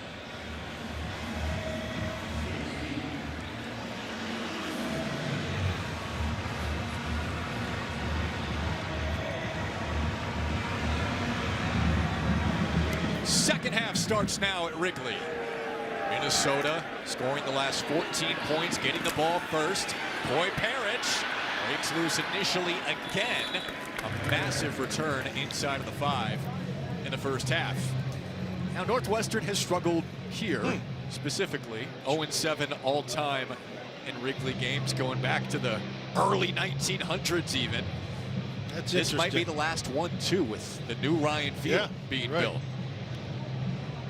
Well, it's a phenomenal venue. It has a great feel to it. The way they transformed it, taking out the third base dugout to make room for the left end zone, just spectacular work by the grounds crew. The surface has held up very well over the last couple of weeks also, as Taylor gets the first touch of the second half for Minnesota. So let's go back to 1923. The Illini and the Maroons grinding it out, slobber knocker style. It's kind of hard to dissect what 1923, October 20-something. 23. Orange and blue turn purple mud brown. I don't really know what that means. Exactly. 1920s language is a little hard to make sense of sometimes. I like to go back and look at the advertisements to see exactly what things cost back then. A lot less than now. Osaka injured. One of the top pass rushers for Northwestern. Saka's been playing, you know, he had a lot of promise coming out of last year, and I don't think he had the kind of year that he wanted to have this year. His sack total was, he's got some quickness to him. His sack total's down a little bit, but his first 2 steps were good too. I liked watching him. NFL talent, athleticism. Production has dipped a little bit this year compared to last year, but still all the potential in the world for Saka. Taylor with the cutback, almost squeezed through and made it even more. Third down. Nice job with his eyes.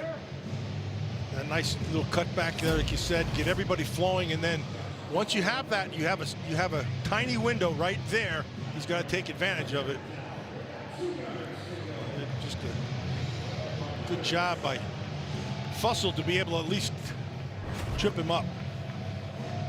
Taylor with 34 yards on the ground. It's been a pretty balanced Minnesota running attack so far. 34 yards receiving, I should say.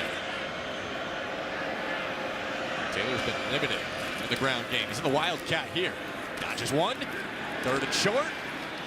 I don't think he got it. I don't know. It's going to be close. It looks like it's 4th down.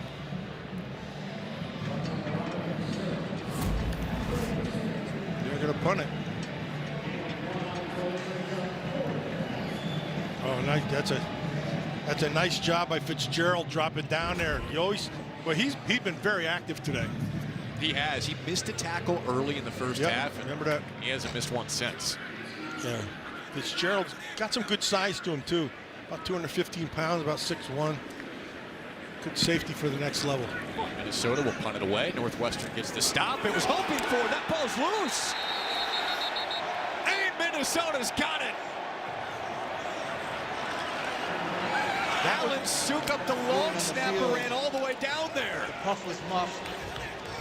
Recovered by Minnesota.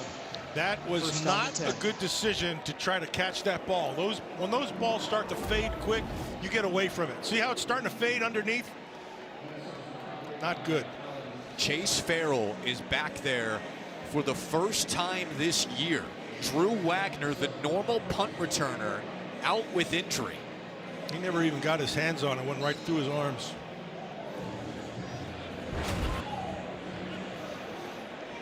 Wagner had been the guy back there. Now it's Farrell's turn. Yet to return a punt in his career until today. Minnesota with a golden chance. Lindsey, end zone. Tracy! His third touchdown today.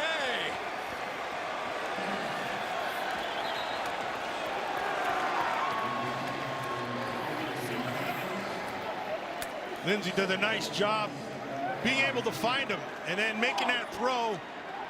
Tracy did the same thing that he did earlier. Come back to the ball. Does a nice job coming back. That's just floating up there. See how he came back to it? That's the third of the day. Wow, did this game flip quick. Looked like Northwestern got the stop, getting the ball back, muffed punt right to a touchdown. 28-13 Golden Gophers. The Miami, Ohio transfer, Javon Tracy, with a 3-touchdown career day. And Lindsey put it right on the money. Timeout on the field. Not a bad day for Javon Tracy. Just caught his third touchdown, matching his season total. He built chemistry with Drake Lindsey really quick, riding scooters at 6 a.m. to the facility in the morning. Something as simple as that, just to be around each other all the time. They look pretty in sync today. Yeah, that must mean that Lindsey's buying breakfast. That's what that means. That's right. That's what a quarterback should do. Exactly. Feels like Northwestern has got to score here. Bring it out. 9th kick return this season for Northwestern. They haven't done it much, but pretty conservative. Perhaps a poor choice. We'll start at the 14. You took the words out of my mouth. Momentum swinger leading to the Tracy touchdown off the muff punt from Farrell. So you don't handle the punt, and then you don't have a pass rush. And the ball, that's just floating up there too. Is that Dragon Ball Z? I don't even know what you're talking about. I wouldn't expect you to. I think my kids used to watch that. Which one? Komalafe is tripped up on the first play. Minnesota came out a little bit flat, right? They were down 10-0, and they have outscored Northwestern 28-3 since then. And now the defense is starting to fire themselves up too. You got corners making tackles. They're being aggressive. You got to block those guys. Gary Brown made so many big plays for the Minnesota defense this year, holding Komalafe to no gain. See how Preston Stone and the Northwestern offense responds. Got some pressure. Stone has Elegant. All kinds of space. Can he get a block? Elegant cut down with a huge chunk. Brown saved a touchdown, and Northwestern's on the move. Brown saved a huge. That would have been a score. And he's got time here, able to make that throw. And this is just a crossing route, and there's nobody around them. They were in man, it looked like.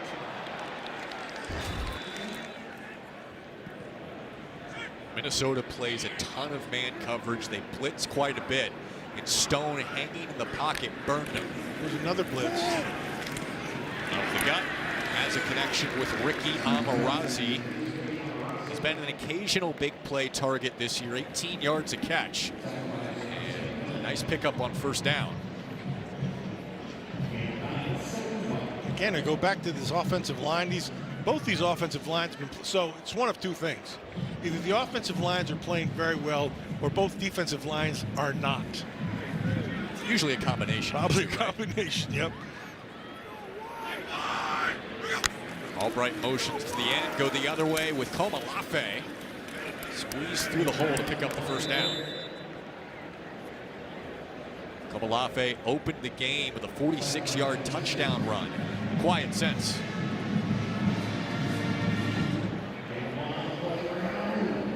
Northwestern's never out of it. 5 takeaways against Michigan last week. And took the lead late, but unable to hold it late in a 2-point loss. And now Komolafe's limping off. Yeah, he's going to be okay. He's got one of those things that you get whacked and you feel it for a while and it goes away. In my professional opinion. I was going to say, you would know. Stone, sideline, great shoulder, Ellicott. Great throw.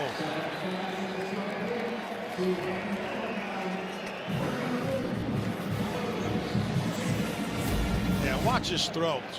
He's throwing him open. He's throwing it behind him. Nice catch. Has control. Feet are in. Good job. The urgency and timing that Zach Lujan and David Braun wanted from Preston Stone today, he's been on point. Yeah, he's been dead on. He's been throwing. He's thrown guys open, and he has the open throws when he's been having a lot of time to throw the football, which is like this. Look at this. Even more time. Wilde curling back, curling upfield inside the 5. Matt, we played this game up as the run game would be huge. It's been the passing. Yeah, and it's been Wilde. Wilde's had a great game here today.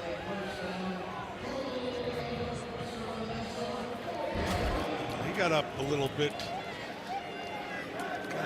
Limping a little bit, but the 2 top weapons, Komolafe and Wilde.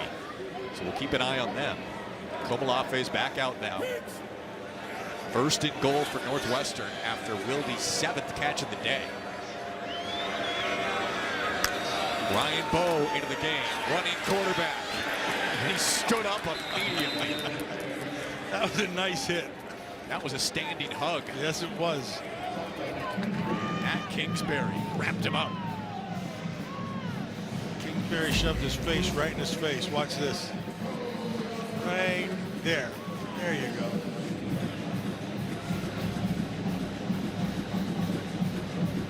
Not necessarily a clean form tackle, but no, but a nice read.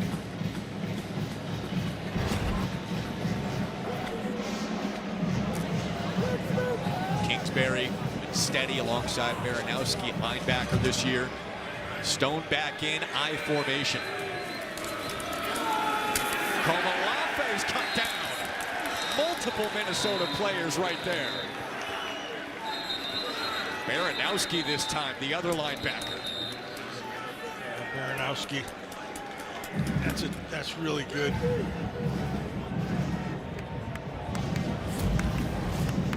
There he is, right here.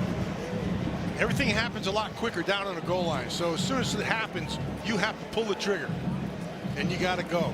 And he did. That's a good read right now. You got to get him. Boom. Matt, with all the struggles down here in the red zone for Northwestern, what do they do here to change it up? Well, hit the open receiver is what I say. If you have to pick them down here, you got to do something to get a guy open. They will pass. Stone, running for the touchdown. So here's what he did instead. It wasn't a pick. They went to the 2 receiver side.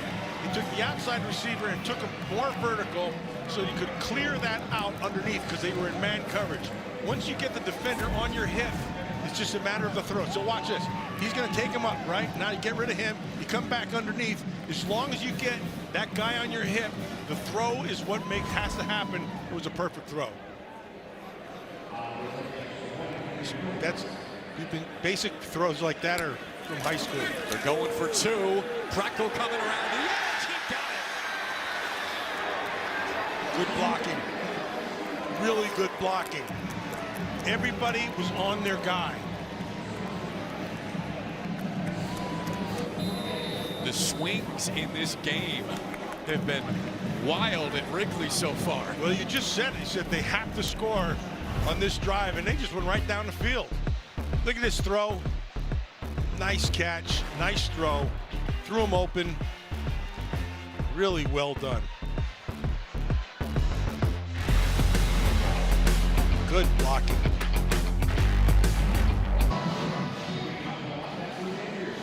I don't think many people had this one chalked up to 28-21 halfway through the 3rd quarter. Yeah, I'm with you on that one. I was thinking about maybe 10-7. I think is that what I said at the beginning of the game. one of those games. But both quarterbacks have been really sharp. And offensive line play has been exceptional. I've been saying that all game long, and it's been true. Northwestern trying to slow up Coy Parrish, and he is dangerous. That's and interesting. All the way out to the 35. You see that? As soon as he saw that, he saw the thing open up, and then he went. Hey, here's what I want to show you. Watch these guys right here. Watch these guys, and they're going to take all this and get rid of it, and it's going to be completely erased. And it's a simple, look at this. Everybody's on a guy, they stay on their blocks. That's a piece of cake. And then you always love when you get those big linemen, they don't know what to do. They usually they bang heads or they do something, but you're guaranteed to see a belly flop every time. Would you chest bump your guys after a big play? No. You kidding? You knock them down. They knocked me down. Darius Taylor with the catch. Minnesota up 7 now after Northwestern picks up 8 on the last drive.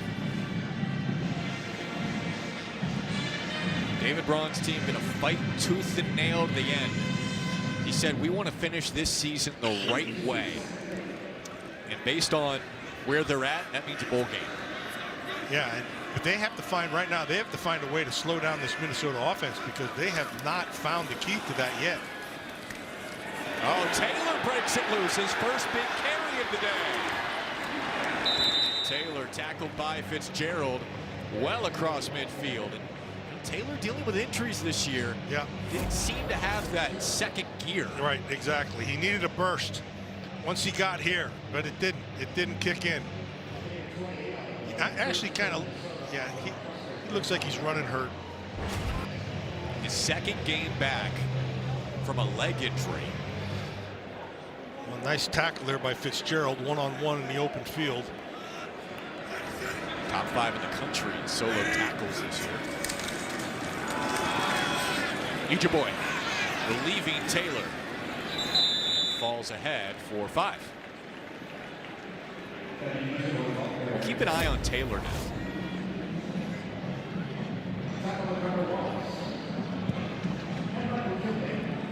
They knew it right away. Yeah. When Taylor's right, he's got some speed. Well, he didn't hit the gear, and they knew it, and he knew it.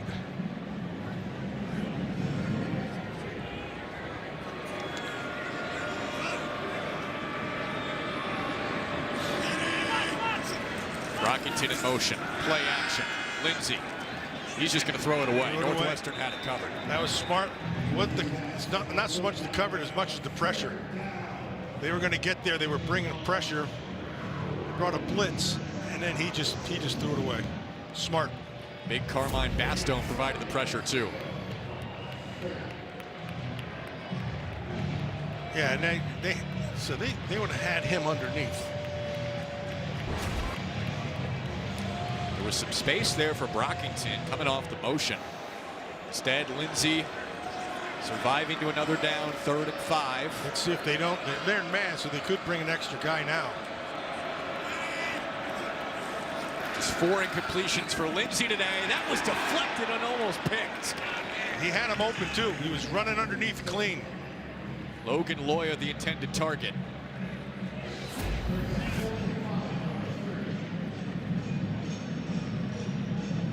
Oh, nice job. Was that Kilbane? He had a sack on the first drive today for Northwestern's defense, and also a pass deflection with Hubbard out. All right, 48-yard try for Denneberg would be a season long. Missed it. No good. Wide to the right. Minnesota is up by 15. That lead trimmed to 7. Northwestern getting it back. Michigan. And here come the Wolverines. Look to keep their playoff hopes alive against Maryland. Maryland's defense is teeing off. Today at 4 Eastern, 1 Pacific on the Big Ten Network. Football on the Big Ten Network is brought to you by Copilot on Windows 11. Meet the computer you can talk to. David Braun, Jackson Carcello, a couple of Cubs fans growing up, local guys. Carcello from Northbrook, Illinois, about 10 miles north of center for Northwestern. And David Braun, big-time Cubs fan growing up. He remembers parking in some alley, walking over to Wrigley, picking up the program when they had those back in the day, right? Watching Mark Grace, Joe Girardi, late 80s, early 90s. I go back further now. I'm with Ernie Banks and the boys. Stone directing traffic, lofting downfield. Amarazi diving down, hauls it in at the Minnesota 40. That is all on Stone. That was phenomenal. Did exactly what he needed to do. Had a little bit of pressure, but was able to survey the whole field and found him deep, made the throw. Really well done, Stone.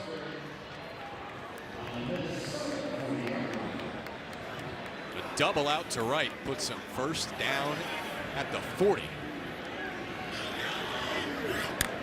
Stone's been killing it today. Really sharp. Komalafe on the ground net. Tied up at the ankles. And Amarazi's been a big play threat. Yeah, inside he's covered. He's covered. Now, what we can't see is the quarterback. So the quarterback made an adjustment after he got a lot of pressure, moved to the right-hand side, and then he made the adjustment, made a big catch. Really well done. That's what you should do. Come back to help your quarterback. Opportunity for other Northwestern receivers to step up with Wagner out, second on the team in catches. Stone. He blitzed him. Going over to Wilde. Wilde ran a great route. He's wrapped up to set up third down. Let's go to Ashley Adamson in Chicago for a Thrivent Studio update. And I will take you to Columbus. Ohio State looking to add to its lead over Rutgers. It's Julian saying to Max Clare, his second touchdown of the season, and this came after a forced fumble by Caden Curry. Bucks up 21-3, guys. Ohio State continues to chug along, even with some injuries at receiver. Well, their second team and third team are better than what Rutgers has in their first team. I think you could say that about almost any team. A lot of teams. Yep, you're right. Third and short. Komalafe dodges one, cut down right near the line to gain by Kerry Brown. He's short. It's fourth down.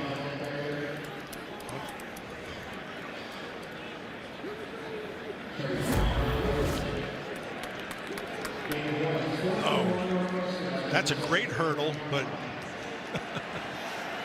he would have been tackled short anyway. Yeah. Too much traffic. Kerry Brown's playing a heck of a football game. He's been really active. No hesitation for David Braun. Yep. Down by 7. Going for it on fourth down. Komalafe hit initially but falls forward. Yeah, that's second effort. That's what got it there. He got the first down because he did the spin. Did a spin move when he got hit right in the first time. Watch this. He's going to get hit. Right? Boom, right there behind the line. And now he spins, keeps his balance, and then he gets a little help from a friend. Always use a little extra push. Get by with a little help from your friend. Tell you what, he really fired up strength coach Alex Spanos over on the sideline. That dude rocks a medium better than anybody. Robbie Preckle in the game at running back. Stone flowing. Stone is on. Stone is stone cold today. He is hitting it. He's hitting everybody. This time on the run.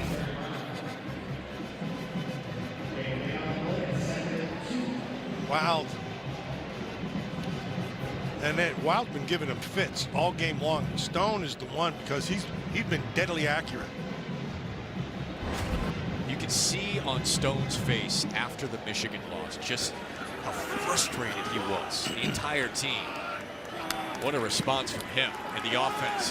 Hyman has the edge. Does he have the speed? Hyman end zone.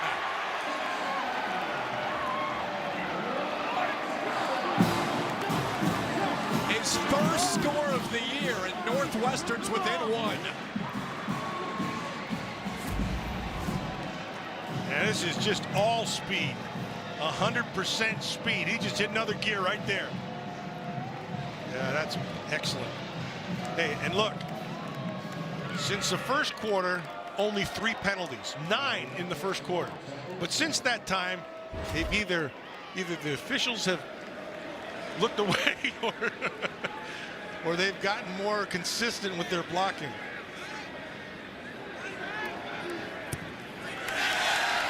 Both offenses have been terrific today. So many different contributors, and a deep drive to right results in 7.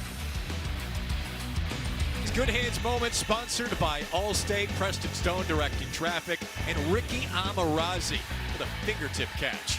Yeah, that's, you know, it always amazes me in the middle of the game when you call a play and you're right in the middle of it and the quarterback starts to point and the receiver follows and there's a big play. And then right after that, Hyman gets on the edge and it's over. They came back strong. We're gonna right down to the end of this one. That's the way it feels. 15 straight for Northwestern. Here comes Coy Parrish. And a pause when he's on the return. And Minnesota back to it near the end of the 3rd quarter. On Tuesday, see wrestling live on Big Ten Plus when the Gophers lock up with South Dakota State in a top 20 clash. Download the Big Ten Plus app today. It's always game on. I know Matt's going to be watching. Yep, you better believe it. That's favorite time of the year. So much fun stuff going on right now. Wrestling season starting up. Hoops is well underway. The biggest football games of the year. Now let's see what Lindsey's got up his sleeve.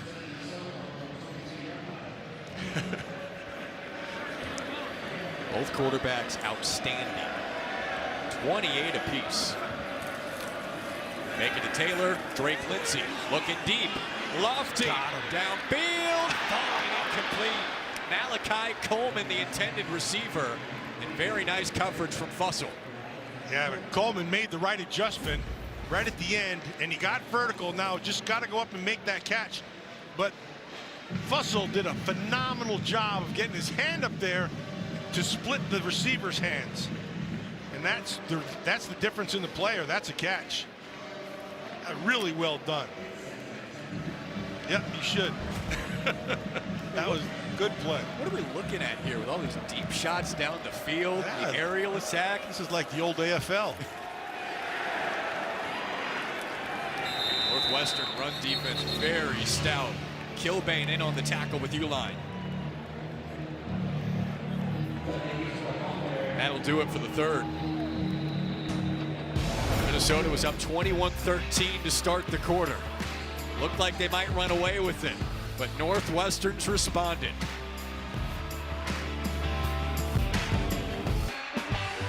Second straight week of the friendly confines for Northwestern.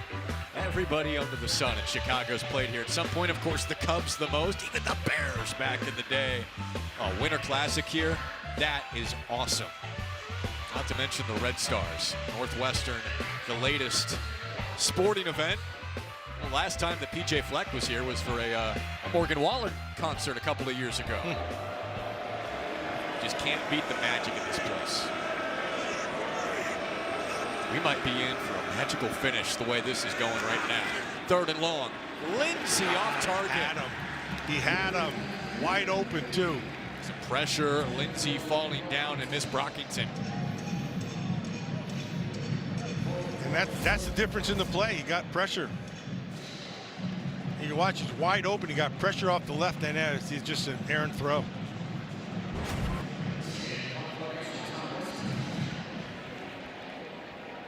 $15 unanswered for Northwestern, and now getting the ball back.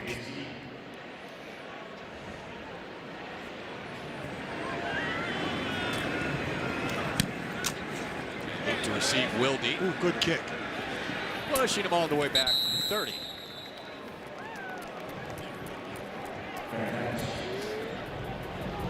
All right, Minnesota Northwestern locked up in a tight one. PJ Fleck thrilled to be back in his home area, and he was here back in '98 for a pretty famous moment. Earlier this week he detailed school field trip. It was awesome. And anytime anybody brings that up, I was like, wow, I was actually there for that game. That was a lot of fun. I wasn't one of the kids holding up the K's and in the bleachers, but we were right there. Had the 20K game for Kerry Wood. About 50 of them on a high school field trip. Can't believe there weren't that many people here, but worked out for PJ and his buddies.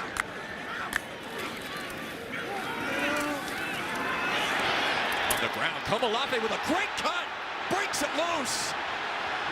Parrish punches it out and out of bounds. Nice what job. a break. Nice job by Parrish. He ran him down and had the wherewithal to be able to knock that ball out. This is off to the races. Now it's just speed. Who's going to win?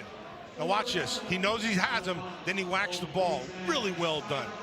That gave him an opportunity for that ball to bounce. It went for them that went the wrong way, but a perfect punch.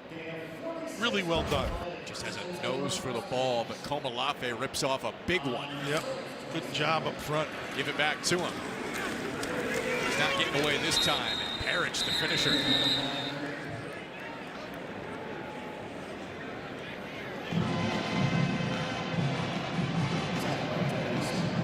Big runs, the highlight for Komolafe so far today. Yeah, both these backs have had big runs today. This has just been 160 yards for the Wildcats today, and you can see why PJ Fleck wanted Coy Parrish really bad coming out of Esco, Minnesota. Just a sophomore. And pass coverage here. Wilde curling again. Wilde is racking up the catches, getting close to 10. How many yards does he have? He's got 11 catches now. He's over 10. Well over 100 yards. He's just running these basic routes, and the ball just coming out on time, right where it needs to be. Wilde's had himself a really good game.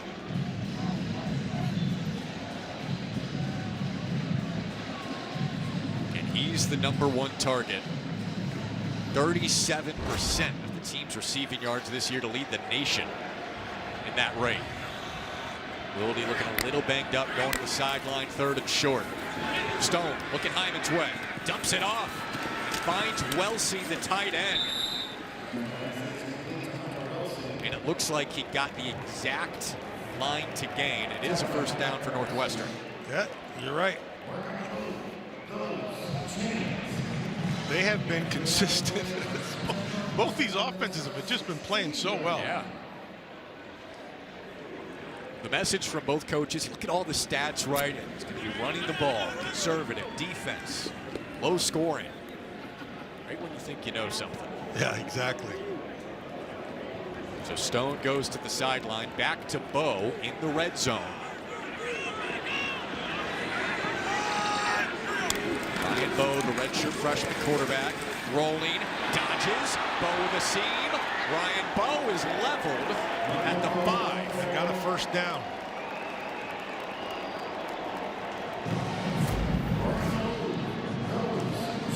He just made Anthony Smith miss pretty easily.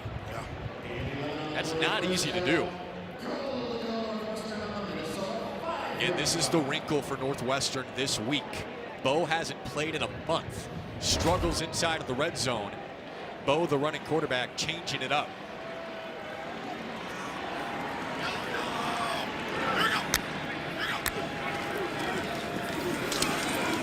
Komolafe, nothing there.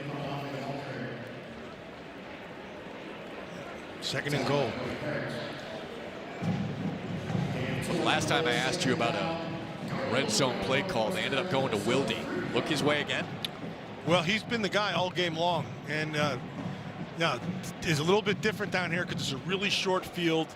You're going to match everything up. Either they're going to match up, either a matchup zone, or they're going to go straight man. Let's see what they do here. Wilde's on the sideline. It's Elegon. It is Bo. Bo with the cutback and cut down at the 2-yard line. That was a nice play there. Where the heck is he?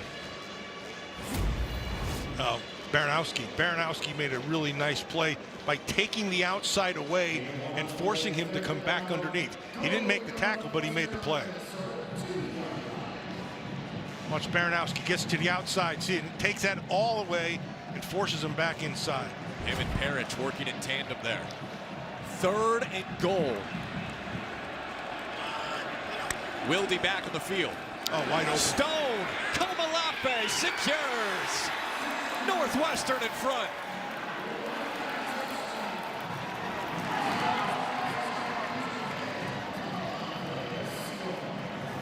Now, if you had told me that Northwestern was going to have 450 yards of offense in the 4th quarter with still more to go, I'd have told you you're nuts. This is unbelievable. This isn't a dream, Wildcat fans. Offense has been buzzing. Kansas,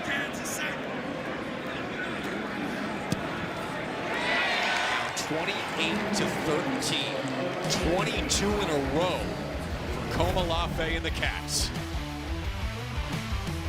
Send them one way, go back the other. Northwestern up by a score with just over 10 to play at Wrigley Field.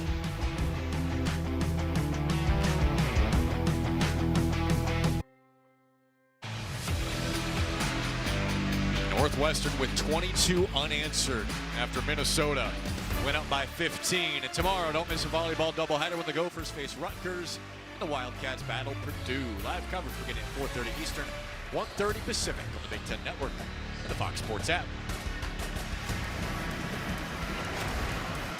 It's been fun, huh? Oh, this has been all you want in a game. I mean, whoever has the ball scores. Let's see if the trend continues now. And let's check it back in with Ashley Adamson in Chicago for a thriving studio update. Jack, Ohio State turning it up now. This will cap a 7-play, 70-yard drive. The freshman Bo Jackson in for his 2nd touchdown of the day. He's got over 100 yards, and the Buckeyes closing in on 11-0. Jack. No surprises. Showdown with IU. Big Ten championship seems inevitable. And even the loser of that game, depending on the score, still in good position for a bye in college football playoff. Lindsey on 1st down. Rockington the catch. So both offenses have been really good today, but Northwestern's has been better in the 2nd half. 3 straight touchdown drives. And it's really, the quarterbacks have been phenomenal, as has the blocking up front, those offensive lines. A lot of time. Lindsey lofting Tracy, not on the same page. No, went the other way. All right, a sneaky big play here. 3rd and 1. Inside of the 35-yard line with just under 10 to go.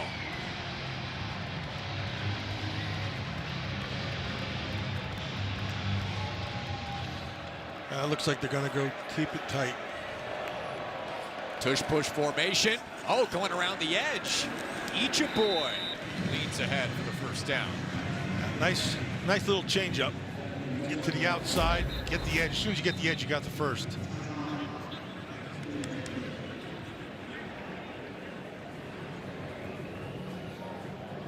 And a Northwestern player down after Boy picked up the 1st down.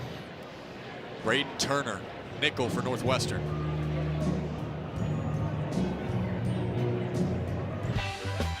Football on the Big Ten Network is brought to you by DQ, Happy Tastes Good, and by White Claw, grab life by the claw. Drink responsibly. All right, Matt, when does your Christmas tree go up? My Christmas tree goes up whenever my wife tells me to put it up. Before Thanksgiving's acceptable, I think. No, it's always after Thanksgiving, but. Okay. Matt, I feel like you'd go out in the woods and just chop down your own tree. Well, I do, actually, off my property. Are you serious? Yeah. It was a joke. I didn't think that was actually the case. That's awesome. Mac Uline in for the tackle for Northwestern. It used to be awesome when the kids were little, but now it's like, I got to do this again? You got to be kidding me. Got to keep the wife happy. Mac Uline flowing right to the ball. Yeah, nice job of getting off the block, engaging, and then finishing that up, cleaning up that tackle. Uline, you said it right off the top. He is as laser focused of an athlete as we've ever talked to. Yeah, he knows he knows what's going on down there. He's in complete charge of that defense, and he sees it. And that's just, he lives it. Lindsey looking to throw, looking deep, down the field for Coleman. Running underneath. What a, that's a catch. Tumbling grab. What a catch. Great defense. They threw the flag on it. I don't know who they're going to call it on, but they were tangled up a little bit, and Coleman came down with it. What a, they're pushing each other. That penalty he's going to call that as a the hold. result of the play is a first down. Kept that arm underneath, and Malachi Coleman coming up with a big play. Oh, yeah. Matt, he has 3 catches all season coming into today. None bigger than that. And Lindsey trusted him. Lindsey's been willing to loft it up there. Oh, yeah. He's his receivers been go letting make it the go. play.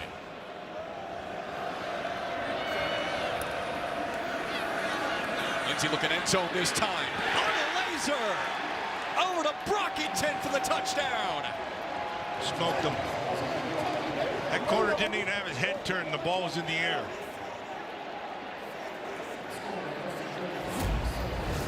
Watch the route. Trying to hold that inside. See, his head's not even turned. I mean, it's as soon as he makes that break, you gotta locate the ball. He was focused on that, on the route. Never took his eyes off. Once the route develops, you have to get back to eyes to the ball.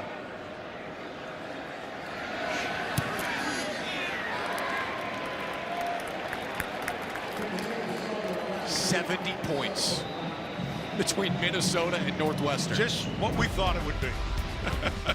you took the over, didn't you? No. Timeout on the field. Drake Lindsey to Brockington. Both quarterbacks terrific.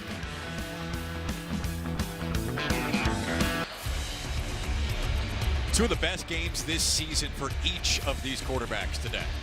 Yeah, I mean, I wasn't expecting this, and they are both on. They've both thrown 26 times.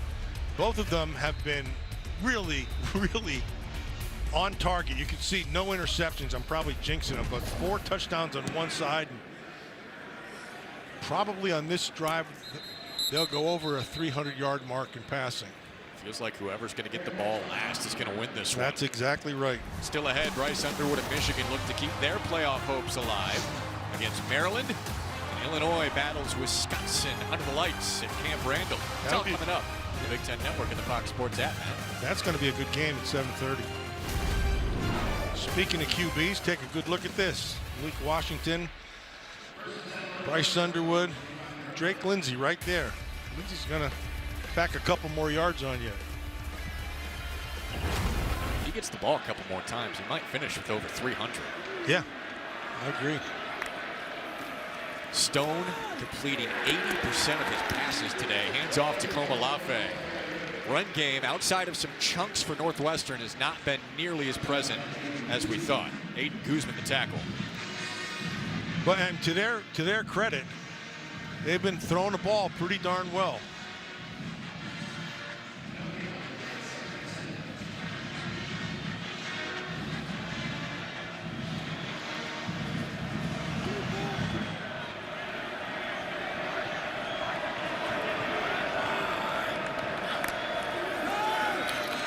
Stone looking Wildy's way. Into the pocket. All kinds of time. Stone running out. Stone will run it. Dodges ahead and dives ahead. Stone with a great gain. I believe it's enough for a first down. That's right there. Maybe a couple inches short. Minnesota player down.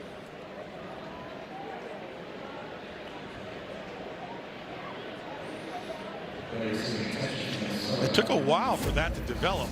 And when that happens, you got a free-for-all, right, from your receivers. You're running your basic routes, and now you got to come back to help your quarterback. And so one did underneath, and that was about it. So he just took off and ran. He's going to be a yard short. And for Minnesota, I believe that's Devin Eastern, veteran leader up front.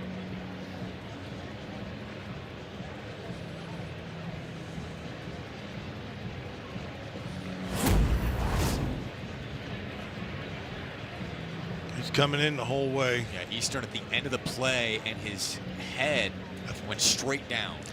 I think he got hit by 97 pretty good. No, it didn't.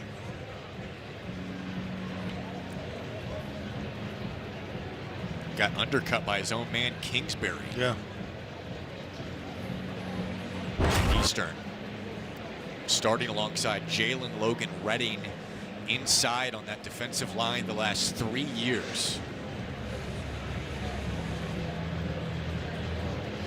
He was expected to play a major role today with Northwestern's run game, although it's been the passing attack.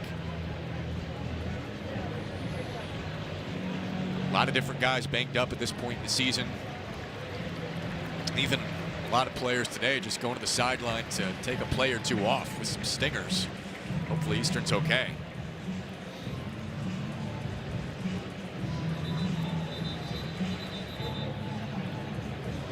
Former Shakopee Sabre over to the sideline. And Northwestern's offense has third and inches.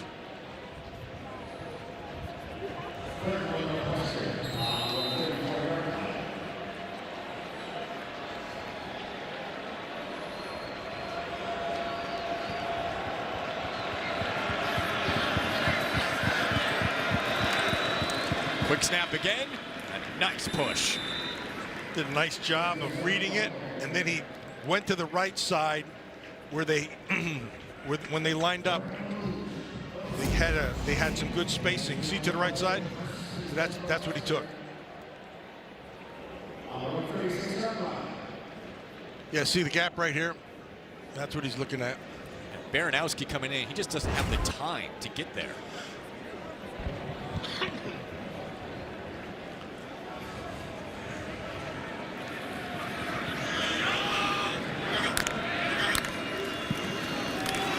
Running with Komalafe. Bounces outside. Nothing more. Clock approaching 6 minutes here. Perhaps now is when Northwestern gets back to its usual formula of ground and pound to try and run most of this clock out. Try to take down as much as you can and give him as little as possible, but anything from a minute and a half on, you know they're going to have enough time to make some throws.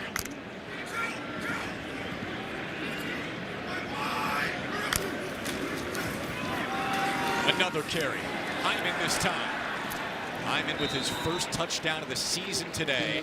Dragged down past the 50. It's a first down. Hey, nice big hole in that left side. See that? And then you just get up on nice job. 65 on the backer. Really well done. That's Greg Johnson doing his job.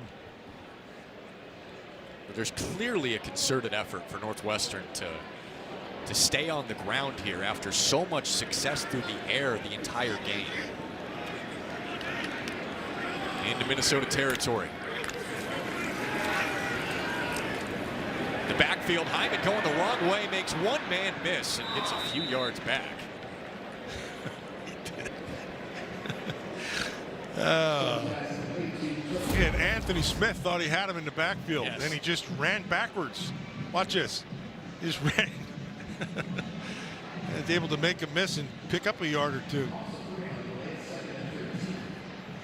Not just run away from him. That's all you do, if you can do it. Not been an easy day for Smith. And a pass rush that's been great this year has not been able to get to Preston Stone.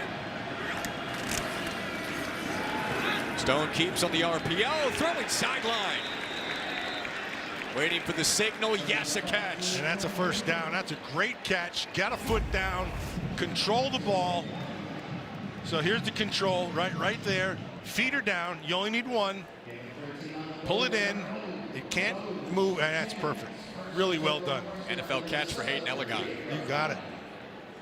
Elegon's had himself a nice day today, too. Wilde leading the way with 111. Elegon 107 yards.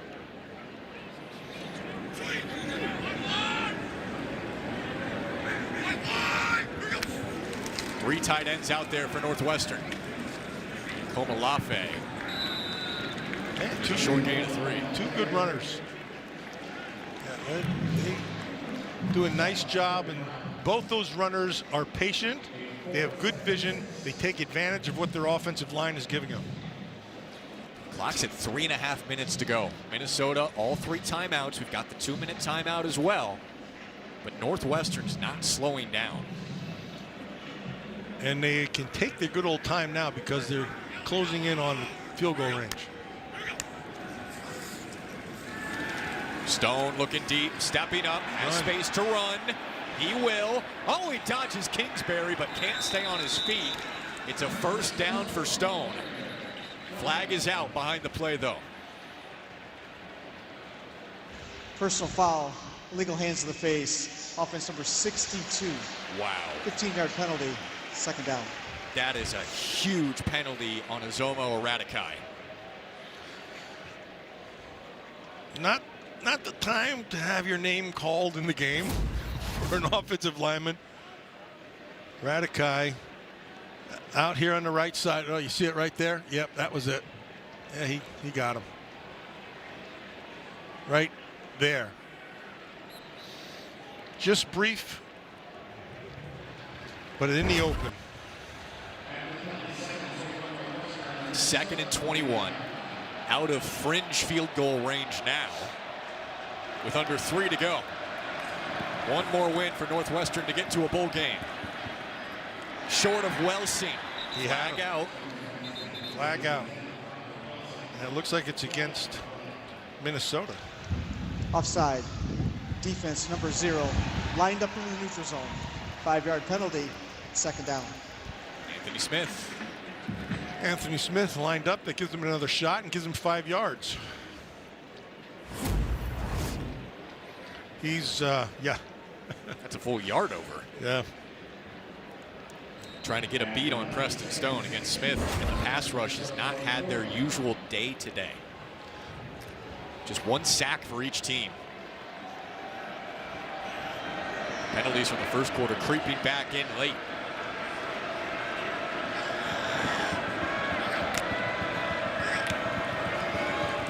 Stone. Up the gut, Elegon. And it's Smith dropping back to wrestles him down. Pick up a 5, so you got 2nd and 10. But they're still chipping away.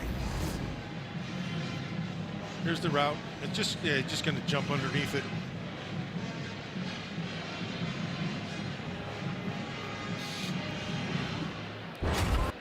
So Preston Stone, just looking at this, doing the math here, he doesn't have an incompletion in the second half.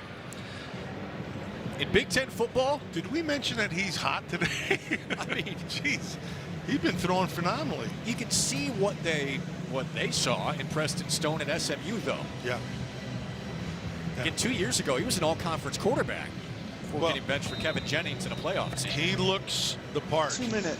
Especially with this offensive line today. What an awesome game at Wrigley. Worthy of the venue.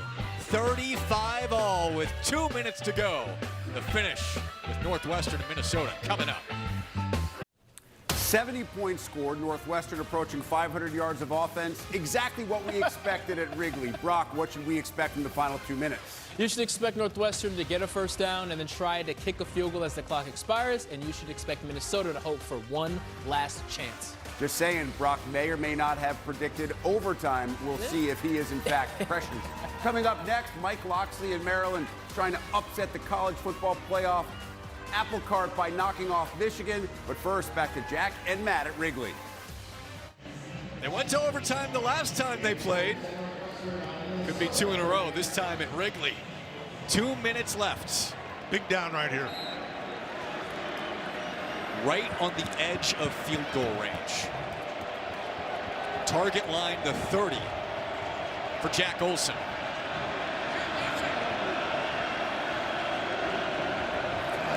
Yards of offense for Northwestern. And they do it again. Stone. He has Welsing. Got it. Extra yards and a first down. Stone still doesn't have an incompletion in the second half. That is stone cold right there. Watch the route. The route's simple route. They backed off. They let him. He just powered through that. But Stone, I mean, he's been deadly now. He's got the time. He's seeing the field. He's making his choice really well. Welsing with the extra effort. Maybe the most patient player in college football, Hunter Welsing. He had 1 career catch in 5 years. And now he's a 6th-year senior, and he is thriving. Yeah. Not many guys stick around like that. Good for him. And with that throw, Stone went over 300 yards. Yep, over 500 yards of offense for Northwestern today. A perfect start to a great day of football on Big Ten Network. Upcoming schedule sponsored by Wendy's. Remaining games on Big Ten Network for football this year: Michigan, Maryland, Illinois, Wisconsin later today. And then next week it is Penn State and Rutgers. Maryland can be pretty tough. We'll see if Michigan keeps their playoff hopes alive. It's at Maryland. Yep. Illinois at Wisconsin. Maybe some magic in the shell. Flag out.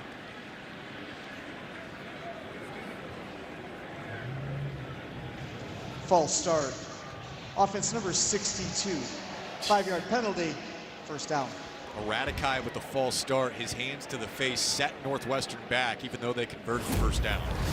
Yeah, we talked about him before.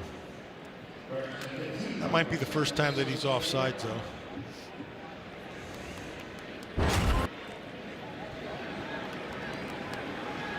Minnesota with just 2 timeouts left inside of the 2-minute warning.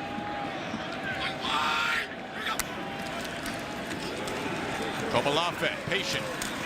Minnesota swarms. Matt Kingsbury with the tackle. Second timeout for Minnesota. Step aside for a short break. That's a great shot of the city, isn't it? Hard to beat it. I mean, best venue for sports in Chicago, one of the best in the world. The skyline in the background. That's just gorgeous. Awesome work from our crew today, capturing so many of these. Second straight week at Wrigley, and our Big Ten Network crew in Northwestern making the most of it. Tied with Minnesota. One more win for a bowl game for Northwestern. Minnesota going for its first road win of the year. Second and long. Stone will run it right up the gut. Plenty of space. Leaping ahead. Huge play right there. That was a huge play. That could guarantee the win right there. This is a much easier kick now than it was at probably around 45, 47, 46 yards. And now it's going to be a lot easier. However, they still got to kick it. Still got to make the kick. And nice. Look, final ride for Preston Stone. He's going to leave everything out there. Yeah. Great decision. And then he ran with determination. Best game as a Northwestern Wildcat. 25 for 30, over 300 yards, 2 touchdowns, and some timely runs for Stone. Exactly. And if they convert this first down and make the field goal, game's over. Yeah, run the clock. He gave him a shot with the long scramble.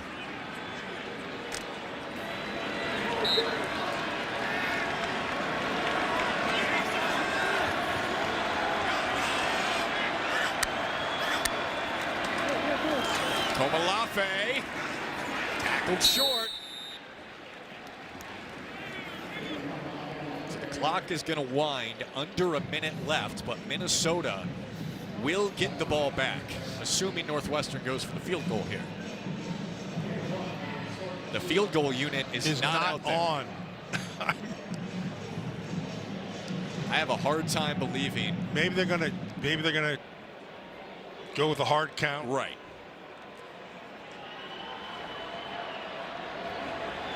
All 3 timeouts worth a shot at least.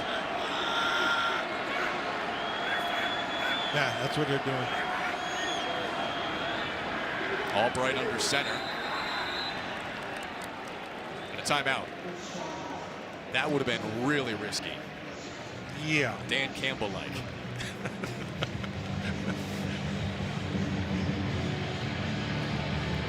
All right, so Minnesota does get the stop. Ball placed at the 15. So it's a 33-yard try for Jack Olson to try and put Northwestern ahead. You just knew it was going to come down to the wire the way it was going. Yeah, right? yeah, that's the way this game's gone. I mean, it's been a heck of a game. 525 yards for Northwestern and 300 yards for Minnesota. That's an 800-yard game. Not what we had drawn up. Yeah, exactly. 70 points between the two of them.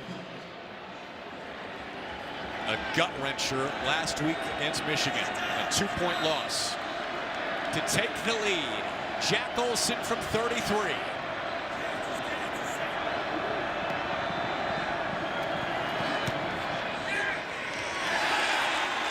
It's good. Northwestern takes the lead and on the verge of a bowl bid.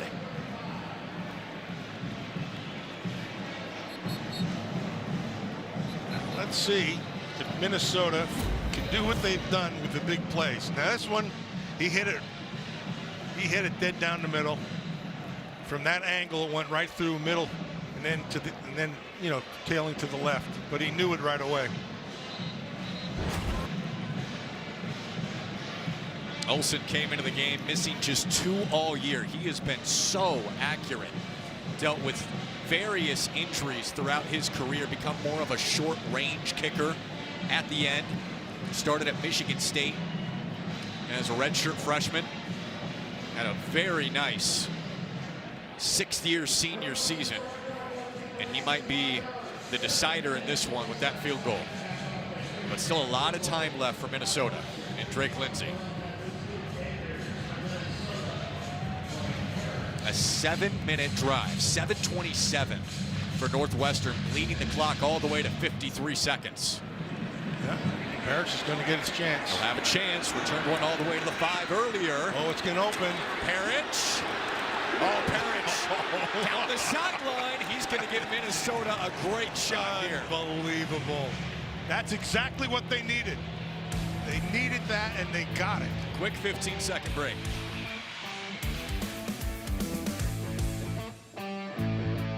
When you've got a classic ride, you need tools you trust. Whether you drive it every day or only take it out on the biggest night of the year, count on Harbor Freight. Early Black Friday is here.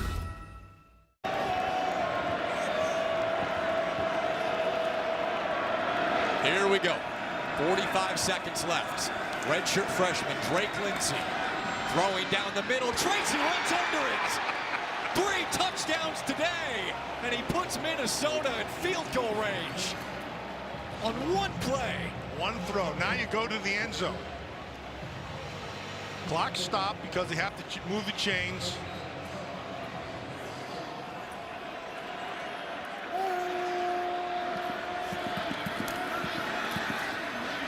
Lindsey throwing short. Oh, nearly picked.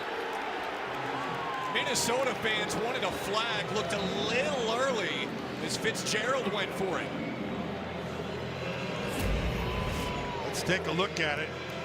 He's throwing it back underneath. Oh, yeah. Yeah, Fitzgerald got there early.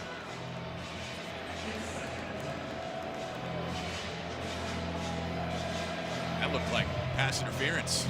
Yeah. Bang, bang. No flag. 27 seconds, 2nd and 10. Minnesota with no timeouts left.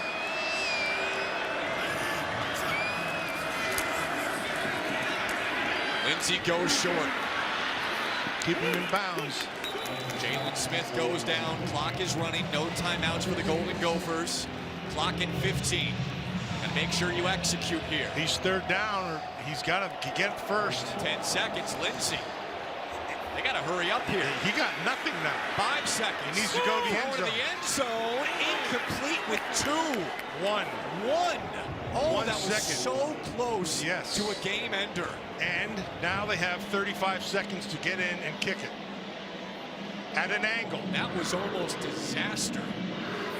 PJ Flex team still has a breath and a pretty short field goal for Brady Denneberg. It's going to be 40 yards. The transfer from Syracuse, long of 46. From 40 to tie. They're going to give him time to think about it. David Braun's going to ice him.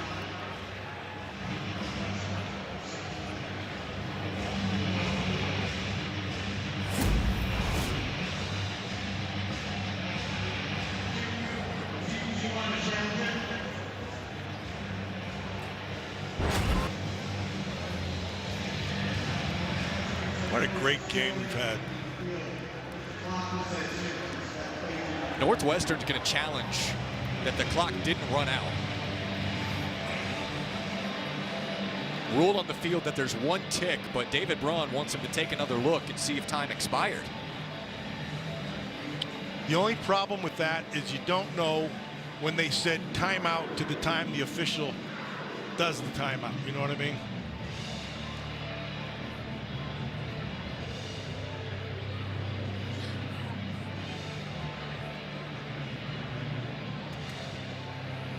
Again, Minnesota was really flirting with it there. Choosing not to spike. We get a clock down. There's 7, 6. Incomplete. Yeah, 2, actually almost 3 seconds. Should be 2 or 3. After review, the ball hit the ground and the clock was at 3 seconds. Yep. Yeah. Game clock operator, please reset the game clock to 3 seconds. That's right. So negligible for the situation.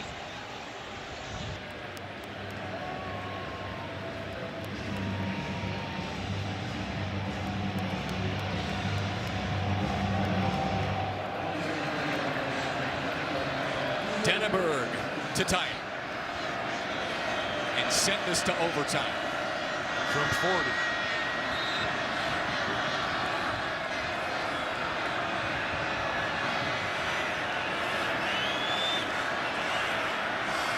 For OT at Wrigley. Nope. No good! Northwestern survives, and they're going to a bowl game.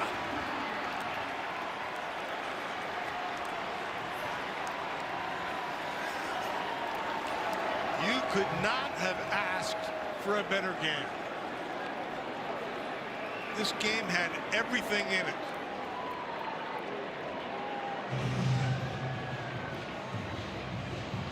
Their first ever win at Wrigley Field. With a hometown breeze to push it wide.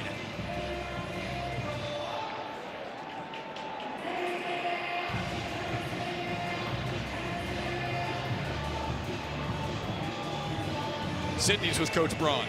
Coach Braun, the emotion is written all over your face. The program's first win at Wrigley and a bowl berth.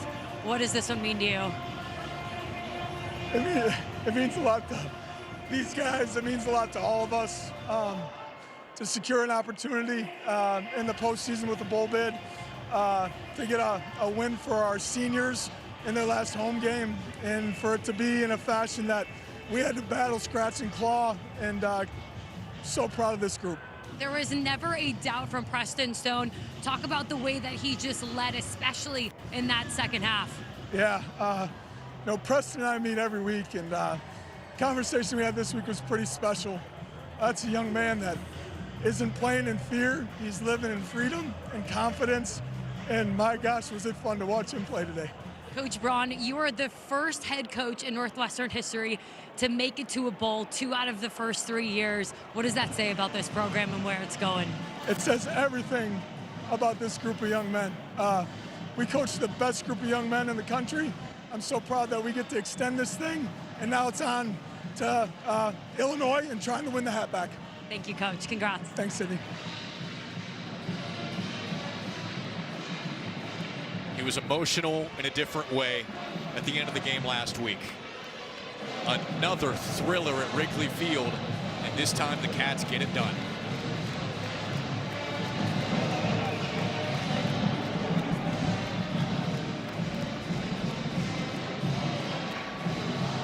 Jack, this game had everything you wanted. Right down to the very end. A look from up above at Wrigley Field, and Northwestern sending out the seniors with a bowl game. Responding after last week's heartbreak here with a 38-35 win over Minnesota. Let's send you to Big Ten Live Game Break with Rick, Jerry, and Brock after an awesome day at Wrigley.